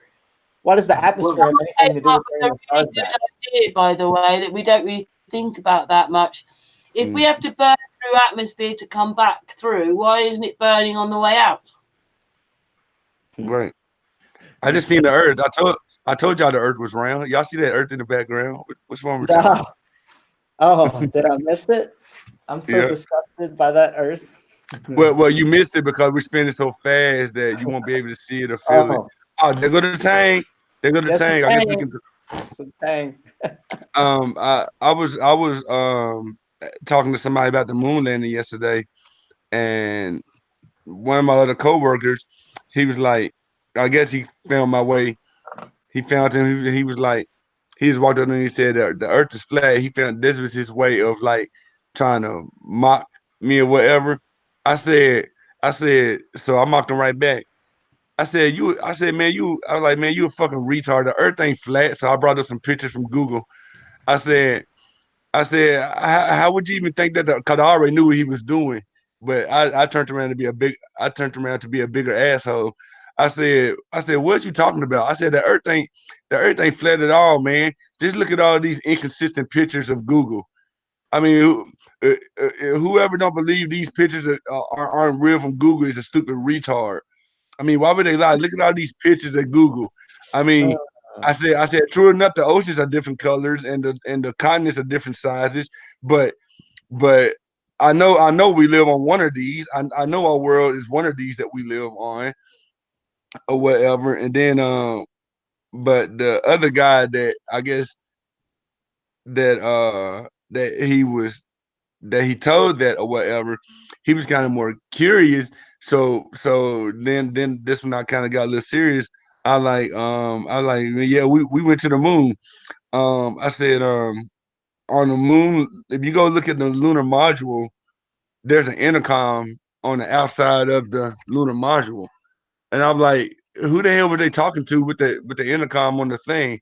It took him a minute to resonate what I was saying. I said, it's an intercom. Who are they talking to on the intercom? I said because sound the vibrations of sound need air to travel.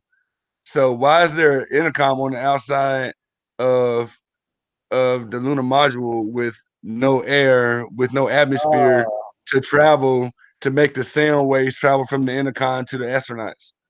Oh, nasty. You made a video on that? No, we was at work. It was one of my coworkers. You might want to make a video on that, man. Yeah, So you saying they they had a microphone on the lunar module while they were talking to who? they had a they had a intercom on the outside of the lunar module. They have an intercom on the if you go back to I guess the original pictures, you'll see something comes out look like a little intercom or a microphone.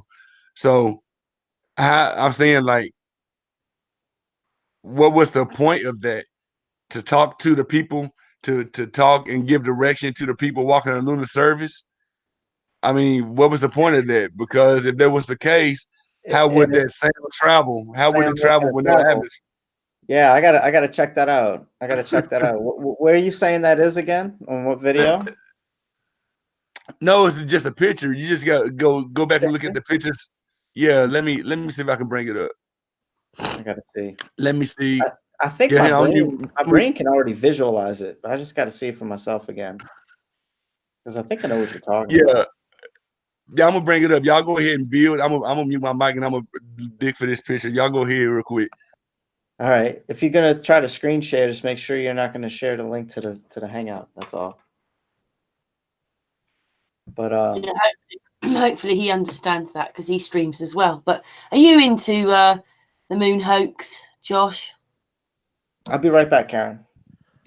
Okay. Yeah, actually, I was gonna see if any of you guys, because I don't watch movies for entertainment anymore. I watch them for education.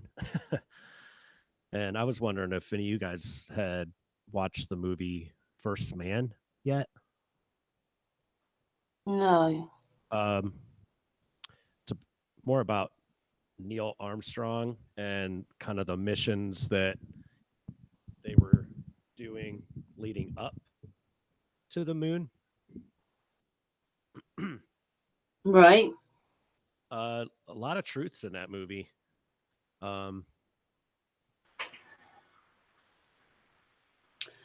Yes, it's a bit weird that you look at a film and all you see is the truth and all the lies, isn't it? Yeah. Okay, found it. Okay. Go ahead. I'm sorry. I found it. Now you can go ahead and keep talking. While I bring it up, I found it though. Yeah, I was just gonna say, the movie First Man, they don't address the Van Allen radiation belt in that at all. But I recommend all truthers watch that movie. There's some scenes in it that will kind of, well, they getting at with that. There's even one scene that sticks out where they're taking one of the first missions up to try to learn how to dock in zero gravity. Okay, right. But I think our atmosphere layer is just frequencies, and I think some of the early missions were real. You know, that we've had to figure out flight, right? We've had to do that. So, and getting up higher and higher and higher into the higher frequencies and higher atmospheres. Each one is different. So I do think that they were trying to figure that out. I think they eventually realized that they couldn't get out, and obviously pretended that they did. But I think some of the early missions were real, and that movie focuses more on that. So you can kind of learn a lot about what they were trying to do, and then where they ultimately failed. Because there's a scene in it where there's you can hear the ship scraping against something, and they make that very obvious that they're trying to break through to the next layer. And it's like a barrier up there, huh? You can, in the movie, they actually put a scraping sound, so it's like metal on metal while they're trying to break through this frequency. So that's interesting. Yeah, This real interesting. I think but see, the reason why they made it through the Van Allen radiation belt because it wasn't discovered yet. So you know, everybody was still stuck on Earth. Everybody was still stuck on Earth and didn't fly off to space. I mean, I'm just trying to figure out why everybody was still stuck on Earth and didn't fly off to space before gravity was discovered. Just Anyway, you've got your picture up, Joe. I do. You got me sharing to the public. Yeah, go for it. Yeah, so it's right here. Where is it? Oh shoot, I got to go to the right window. So, as you see right here. What can y'all see my mouse, my finger thing? Mm-hmm. You know what? I think I can zoom in. Shoot, I could if I had my mouse. Let me pull out my other mouse. That way I can zoom in better. I'm just using this touchpad. Never get an Acer laptop. They suck. I've got one of those. It doesn't work. Yeah, no, mine sucks, man.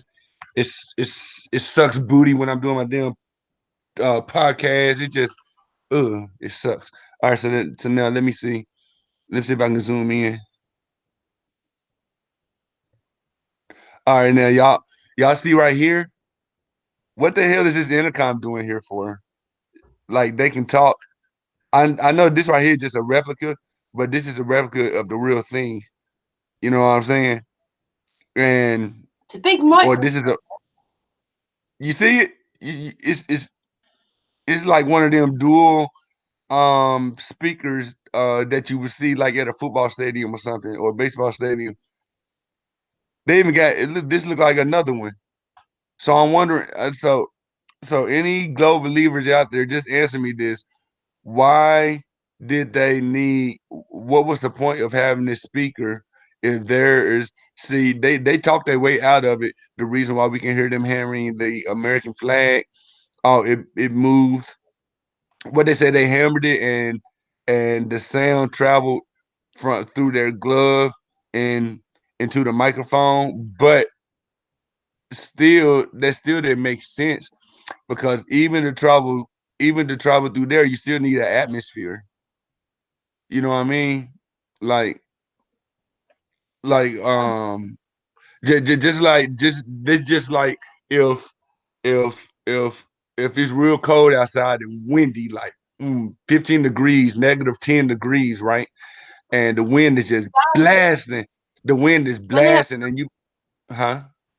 Well, when they have stuff in a vacuum, you don't hear any sound.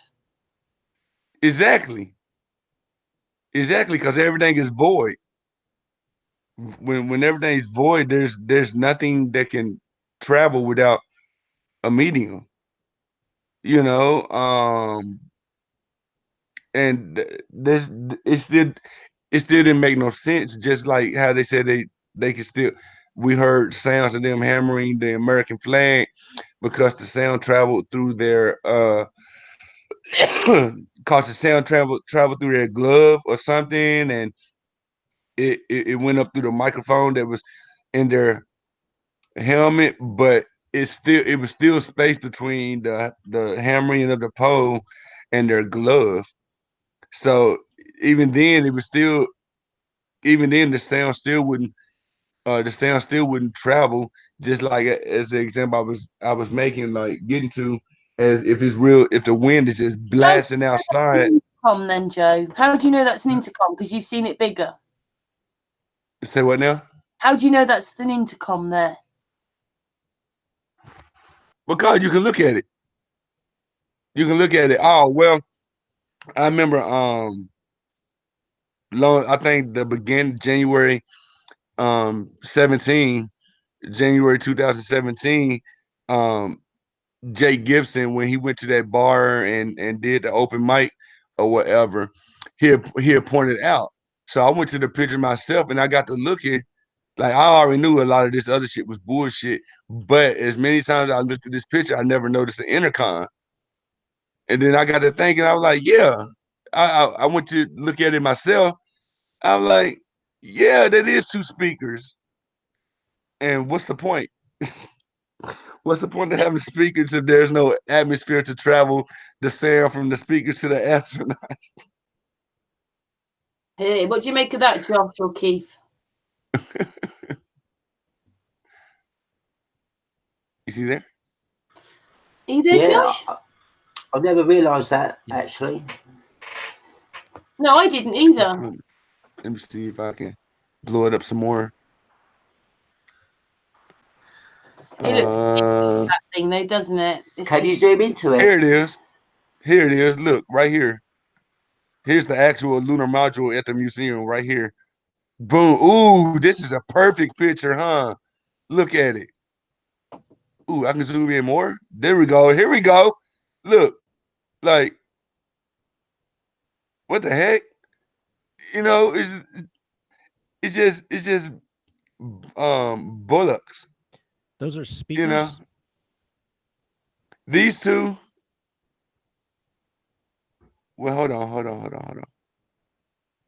Ooh, well, when I look at it, it looks like, I guess, thrusters. No.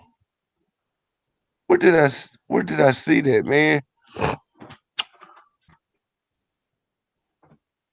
Hold on. Is there a backside to it? There's a backside to it. Let me see. Let me see. Let me see if I can get another angle on this on the opposite side.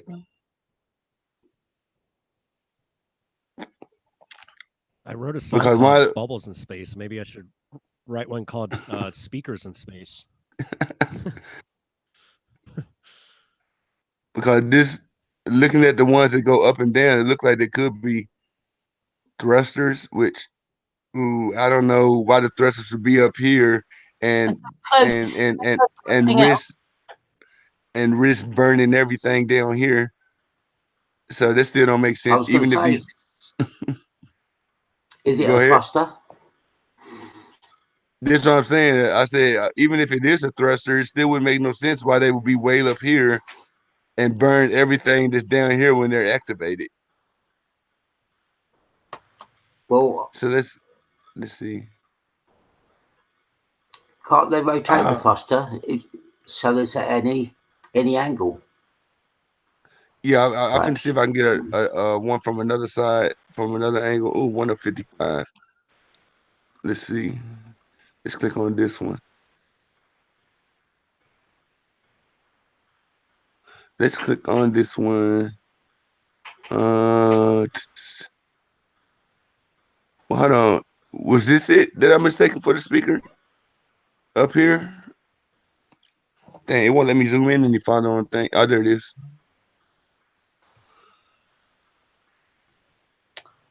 Yeah, unless isn't it? No, it's to the right of it, Joe. It's above the astronaut that's climbing up.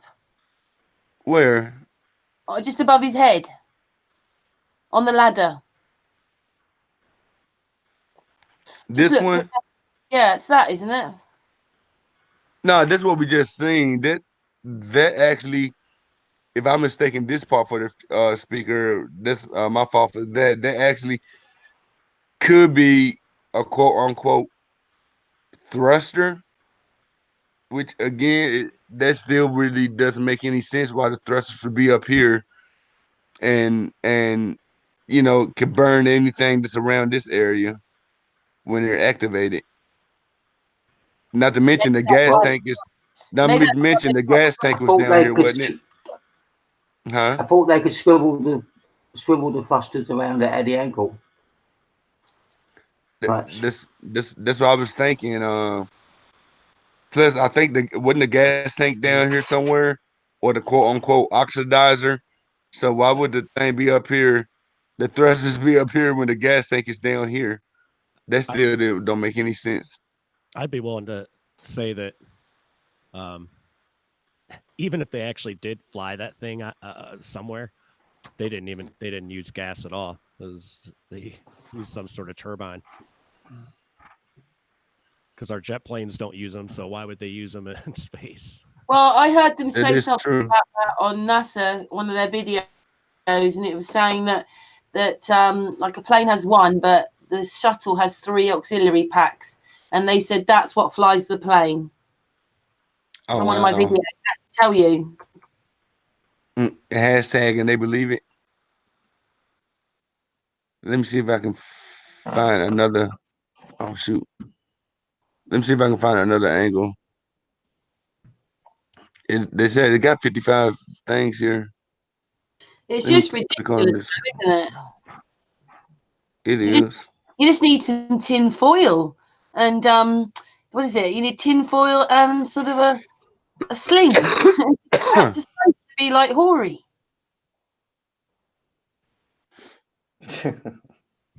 They was like, I want y'all to engineer this thing, and I want y'all to make it look as real and as good as possible.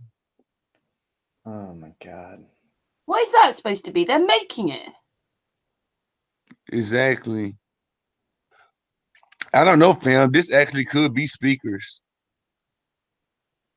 Because Oh, you mean they're making it sound like it's a real landing or something? Yeah, it could be good. Let me see. Maybe you should look. It's on the original, isn't it? Oh, is that in the museum as well? This right here is the museum. Let me find. Let me skip some. I don't know what this is. Oh, I get this is the inside where they supposed to sit at. I get this is right here. Is that spray paint? Is that spray paint? Look at that. What is he doing? Putting the finishing touches on the aluminum? What's going on? Well, they can do anything, can't they, NASA? So they actually fit. They actually fit in this thing, though, man. I'll drink to that. Lucky you. Lucky me. you're on the same time zone, aren't you two? Tori and you. It's the afternoon for you two. It's the evening for Josh, and it's definitely later in the evening for AstroKing and me. Yeah, it's evening for me too. Is it? Where are you at? Yeah, I'm in Tennessee. It's 5:21. Oh, I thought you lived in California. Oh no, I did live on the West Coast before, about 12 years ago. The days are so long over there. Oh, it's it's 4:20 over here. Here too. Here it is. Look. Like, is this the same thing or right here? I think that's something else. I don't know. Okay, let me see. They got a boot that didn't get any dust on it when it landed. That was awesome. I'm gonna grow up to be like NASA. They would never lie about anything. They're 130% trustworthy, man. Oh, 130% trustworthy. Yeah. Oh boy. I would trust them with my kids' life, man. sort of do, Oh, don't we? no. Even though that's not with they're harvesting us, like Josh says, and feeding off our frequencies and things. They're vampires, but they kind of do that already, don't they? Look, there's loads of children there looking. Mm-hmm. This was another question I had too, like about as far as space. Like the ISS, that thing is like massive or whatever. But I was wondering, how in the world were they able to, first of all, launch it off the ground, launch it off the ground, and then when they got up there, and you know, throughout the years they sent up new modules and pods and laboratories to add on to it. How were they able to do it with such finesse if it's orbiting while caught in the Earth's gravitational pull, moving at 17.5? They just, but then, you know, like, how was it able to catch up with it? The shuttle able to catch up with it to even launch all of that. Man, they should have so many rockets going by, like that rocket over there, and they should have so many more. Oh, as a matter of fact, you know, they should be looking like this in space right now. As much as they should have tried to launch something to get it right, but they did it in like the first try with humans. Right. They should have so much like this going by in space right now, like failed mission rockets. Am I right? Like they should be even candy coated. They should have tried so much. Yeah. Yeah, they got it. They got it right on the first try, and then they're talking about going to Mars and going to land it there on the first try. Like, come on, people. Yeah, that's why I got all the different multicolored rockets back here. That's a perfect segue into this background right there. Oh, hey, Alex Conspiracy Music Guru agrees. He says the big WTF right there. Yeah, I agree, buddy. All this, it's a whole bunch of malarkey, right? I don't know, man. A whole lot. And then I keep asking people, like, because July will mark the 50th year, right? So I was like, well, how come they ain't going back? People always, you know, because of money and this and that. And you know, and I was like, but they got the money to go to Mars. Yes, because we never been. I was like, you just contradicted yourself. You said it's gonna cost money to go to the moon. Too much money but it's okay we didn't spend money to go to Mars. And then I said, plus science is about retesting and re-experimenting. Why haven't they went back to the moon to see how much of the environment has changed in 50 years before they even to consider about taking people further? You know, it just doesn't make any sense.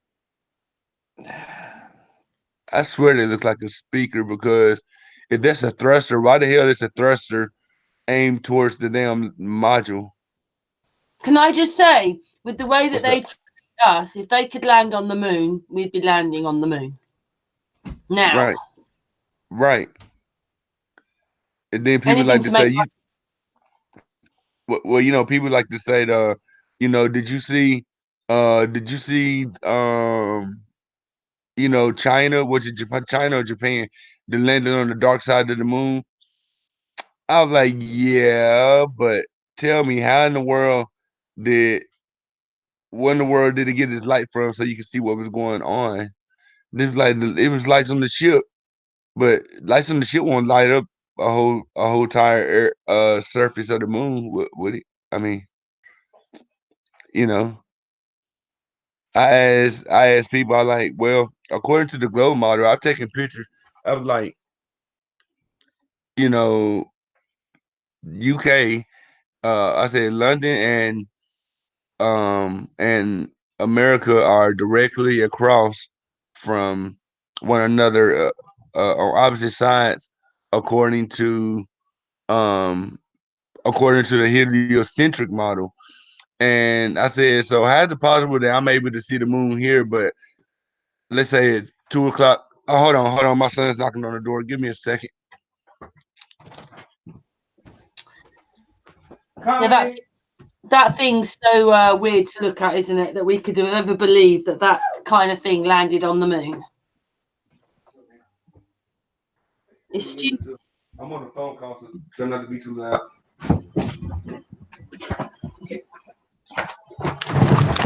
Okay, I'm back. Solid. Oh, you're back to Okay, I'm back. Yeah, so I was asking like, so how's it possible to see the moon here in America at the same time that London and Scotland and India and all them can see the moon at night or whatever? I said unless we have two moons that I don't know about. Do we have two moons? And then I didn't have like a globe available, so I kind of don't.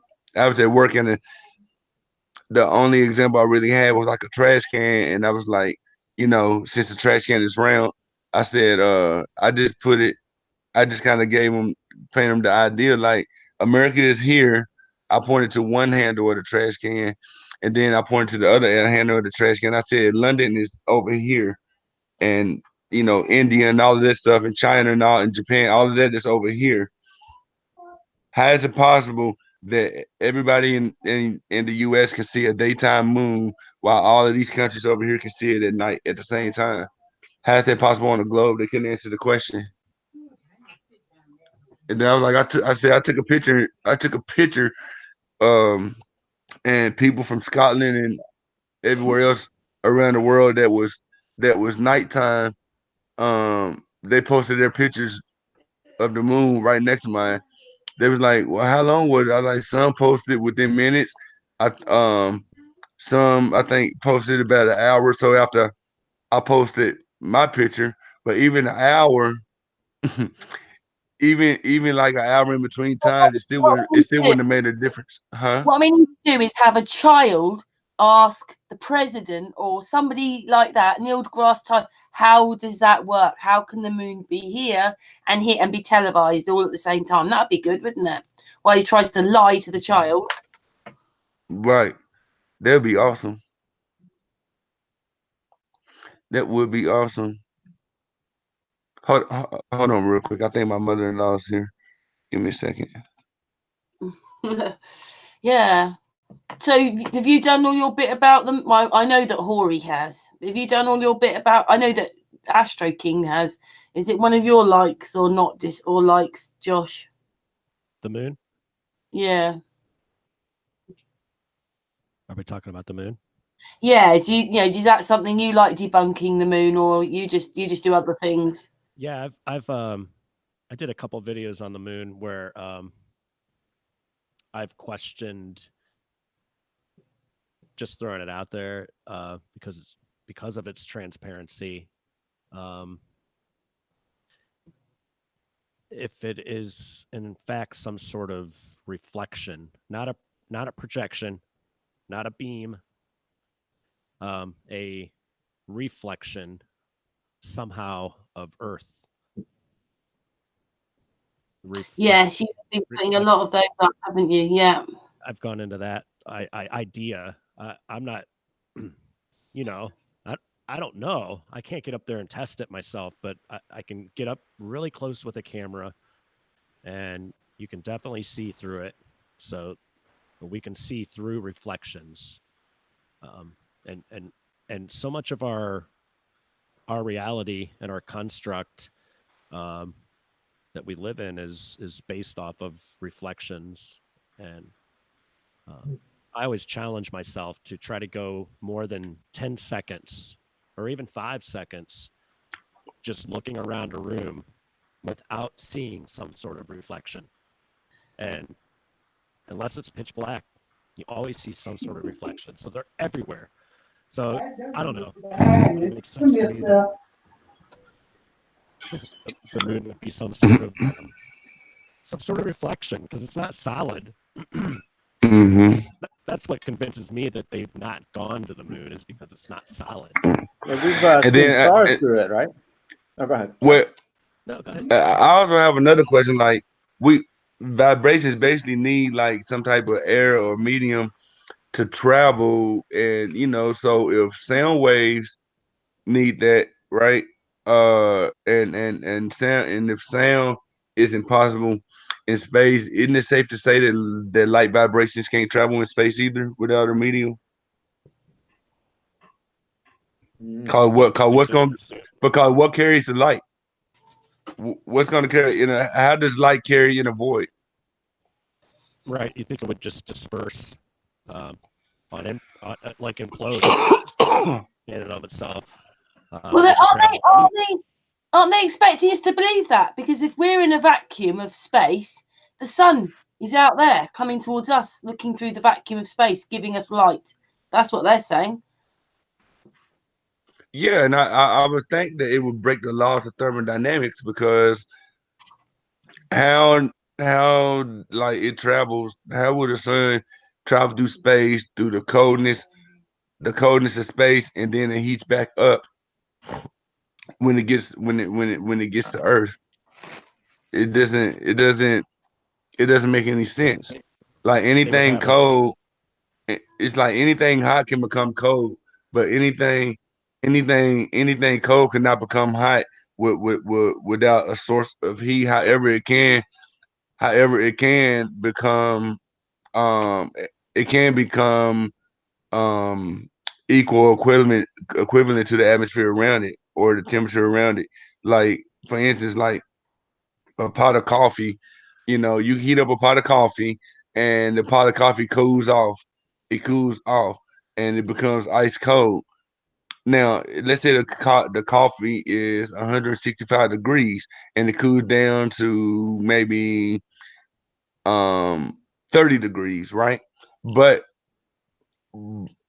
if the when it cools off, that coffee is not going to be able to rise back up to 165 or 175 degrees. However, if it's 100 degrees in the room, it'll warm up to that 100 degrees. So how in the world is the sun is putting off these million of degree Kelvin or whatever, million degrees Fahrenheit, passes through coldness of space basically to negative 300 degrees Fahrenheit or something, and then get back and warm up the Earth? Doesn't make any sense. Go ahead. I think what they would have us believe is that the light would then hit the curvature of the atmosphere, right? Which is actually maybe more of a dome, right? So I mean, it would work in both models. So they kind of set themselves up to say, I got you either way. That the light, once it hits that, would kind of act like a magnifying glass. So light going through a magnifying glass will heat up beyond its actual temperature, and that would give us heat. I think that's what they would have us believe. I don't buy that, but yeah, but the magnifying glass will act as a conductor, right? Or either a conductor or an insulator, one of the two. I know you can't have one without the other, basically. Somewhat. You think we have two suns? But what's a conductor or the insulator in space to make the sun travel as far as they tell us the sun is? See, people don't think about these questions critically. They just don't want to. They don't even want to wrap their heads around it. That there's something that advanced when it's just science. It's like they said that we deny science, but yet they breaking the laws of science that they fucking wrote. They wrote these laws, and their bullshit is breaking the laws they wrote. The laws of conservation. The laws of conservation totally debunks the Big Bang Theory, because in a closed system like flat Earth, this what, if you read it. Let me bring it up real quick. Now I have to get off here because my son got home. But let me share something with you real quick. Why are you pulling it up? I mean, they break their laws of science. Look at space rocketry travel altogether. How are the thrusters even going to burn with no oxygen? How's the rocket going to burn with no oxygen? How's the thrusters going to work in the vacuum of space to maneuver the vehicle? All that stuff. They trip themselves up, don't they? Mm-hmm. And if they're not even using fuel anyway, then the whole thing falls apart. I found it. Oh, they say they're not using fuel? They say they're right. using a certain amount of fuel, don't they?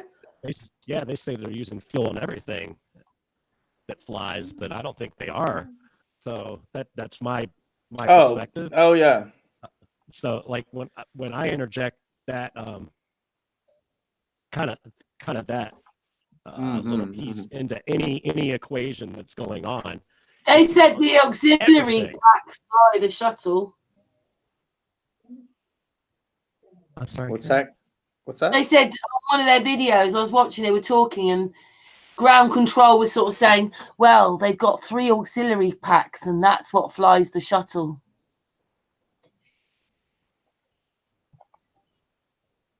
So, there you go. The auxiliary pack.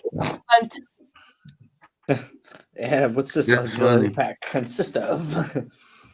So check this out, fam. It says in physics, they said that we physics deniers and chemistry deniers and all that crap, right? It says in physics and chemistry, the law of conservation of energy states that the total energy of an isolated system remains constant. Isolated basically means alone. It is said to be conserved over time. This law means that energy can neither be created nor destroyed. So if the Big Bang was this energy that just expanded and created everything, that's a lie. That's breaking this law right here, right? Yeah, energy can be created and destroyed. Very really? easy. I didn't think it could. I thought it can only be transformed from one form to another or transferred. I think they'll have us believe that, but I think it's something that like we're able to. So like give me an example of how energy like was created. Like I guess from kinetic to potential to kinetic energy. I think if you take a jet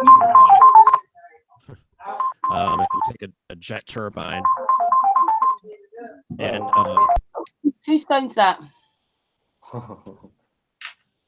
The tuning forks inside of a jet turbine create a resonance when it spins, which resonates in the atmosphere, which is converting the air into a compressed gas, which is then converted into energy. That's creating energy out of thin air, literally. And that's what's flying the jets, the major ones. Those turbines are running off of compressed air. So they've definitely figured out how to just take what's in the atmosphere and turn it into energy. I mean, I get what you're saying. Like, energy can never, the energy flow of everything. And yeah.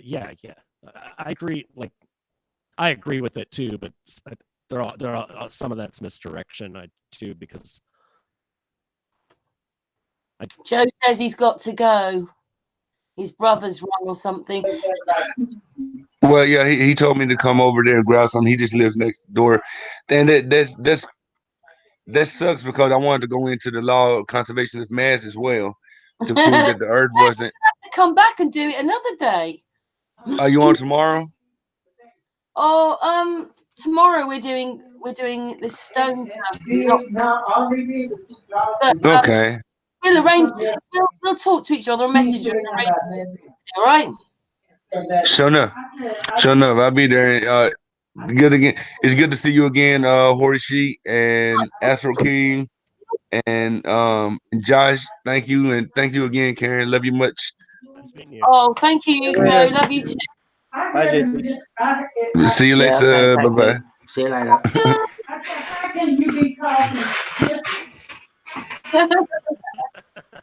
It's family. Can I just say as well, if you can hear music, that's my daughter singing in her bedroom. Uh-oh. If you hear music this end, it's my daughter singing. She stopped right now, but she was going for it on her guitar. I'm listening. Well, she stopped now, hasn't she? She can probably hear me, but well, very fascinating stuff there. You'll have to come back to do that talk.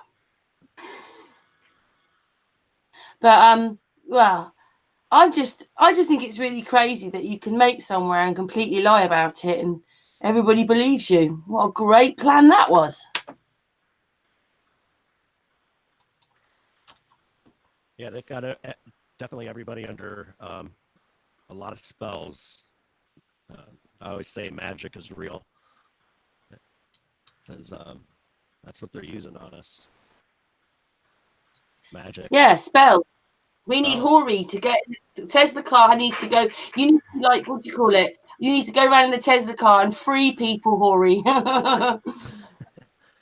You know, when that hoax came out, that Tesla car thing, I really thought that was going to kind of like End really it. zap a lot of people. Like, wait a minute, that is ridiculous. You know, I really thought that would, but I don't know. They kind of buried that story. It didn't.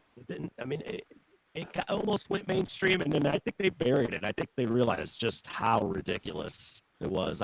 It might have been a heat check, you know. Like, let's see.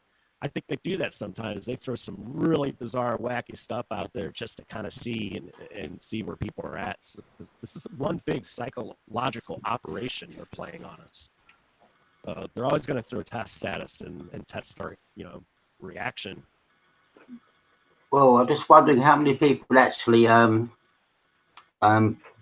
believe that car went into space. What do you mean, Keith? Sorry, we must have missed the I'm word. just wondering how many people actually believe the car went into space. Oh yeah, millions. And still think it's there. I think actually it's a bit of a nosedive, right? When everybody got to see the studio it was in, just for that split second. How are they going to explain that away? Yeah, they do that so that all the conspiracy theorists will be like, see, and they'll share that, and then everybody will be like, oh, that's Photoshop. So muddies the water. They create the conspiracies for us so that they have control of the conspiracy, and then we're very predictable. So they're going to create the scenarios for us to follow. So they create conspiracies to misdirect us because they know we're already going to come up with conspiracies. So let's just give them one, and then we have control over that conspiracy. I made a video called "Conspiracies Are a Hoax." I caught some flack for it, but the idea behind it is that they are making them up so that we follow this conspiracy and stay away from the real truth of what's going on. Yeah, that sounds about right. But I have to say, on that score, though, I think Horry loves the Tesla car, don't you, Horry? It's giving you a whole new platform. Yeah, it gave me a whole new platform. And I just love mocking it because it's absolutely ridiculous. Thank you. It's a great talking point. Mm-hmm. Yeah. It suits you. It looks good. You look good in it, dude. Yeah. I got a lot of beer cans floating by me in the background of space now. I don't know if y'all noticed that. I saw them. It's getting kind of crazy up here. All this space junk now. Can I just say, guys, we've been going for nearly 3 hours now. Do you think it's time to wind down now? Wow. I know, it's not quick. How did these go so long and like you don't notice? Because I think for the first hour you're probably a bit stressed out about your microphone. That's why. So the first hour went really quickly for you. So sorry. I'm so sorry. It's still doing it now, but it must be. It was perfect. Yeah. It just came back.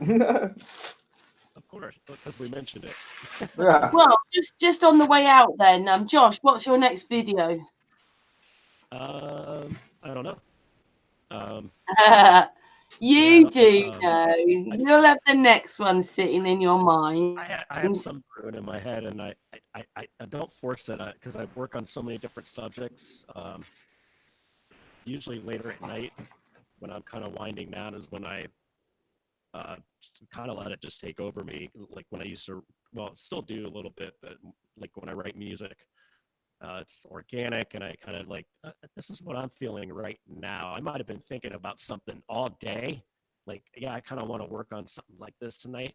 And then I get to the point where I'm in my kind of mode, and it's a completely different subject. And I just go with I know So what happens? You just get into bed when you just get your 3 or 4 hours sleep, and you go ding, oh, and you have to get out of bed then and go and write it down or start doing it just because it's hit you at that moment. Yeah, you gotta like kind of like seize that moment, because I really feel that the energy that you're putting into the stuff that we're putting out, the energy that we're putting into it, and the intent is so important, because people can sense your intent. Yeah, like you when you're talking. I don't know. He's got this good voice, Horry, that he makes you linger on every word that he says. Like tonight. Yeah. Well, Josh will show me his next video, and I love lots of Josh's videos, and I'll be mirroring more of them, Josh. Thank you. So that's brilliant from Josh.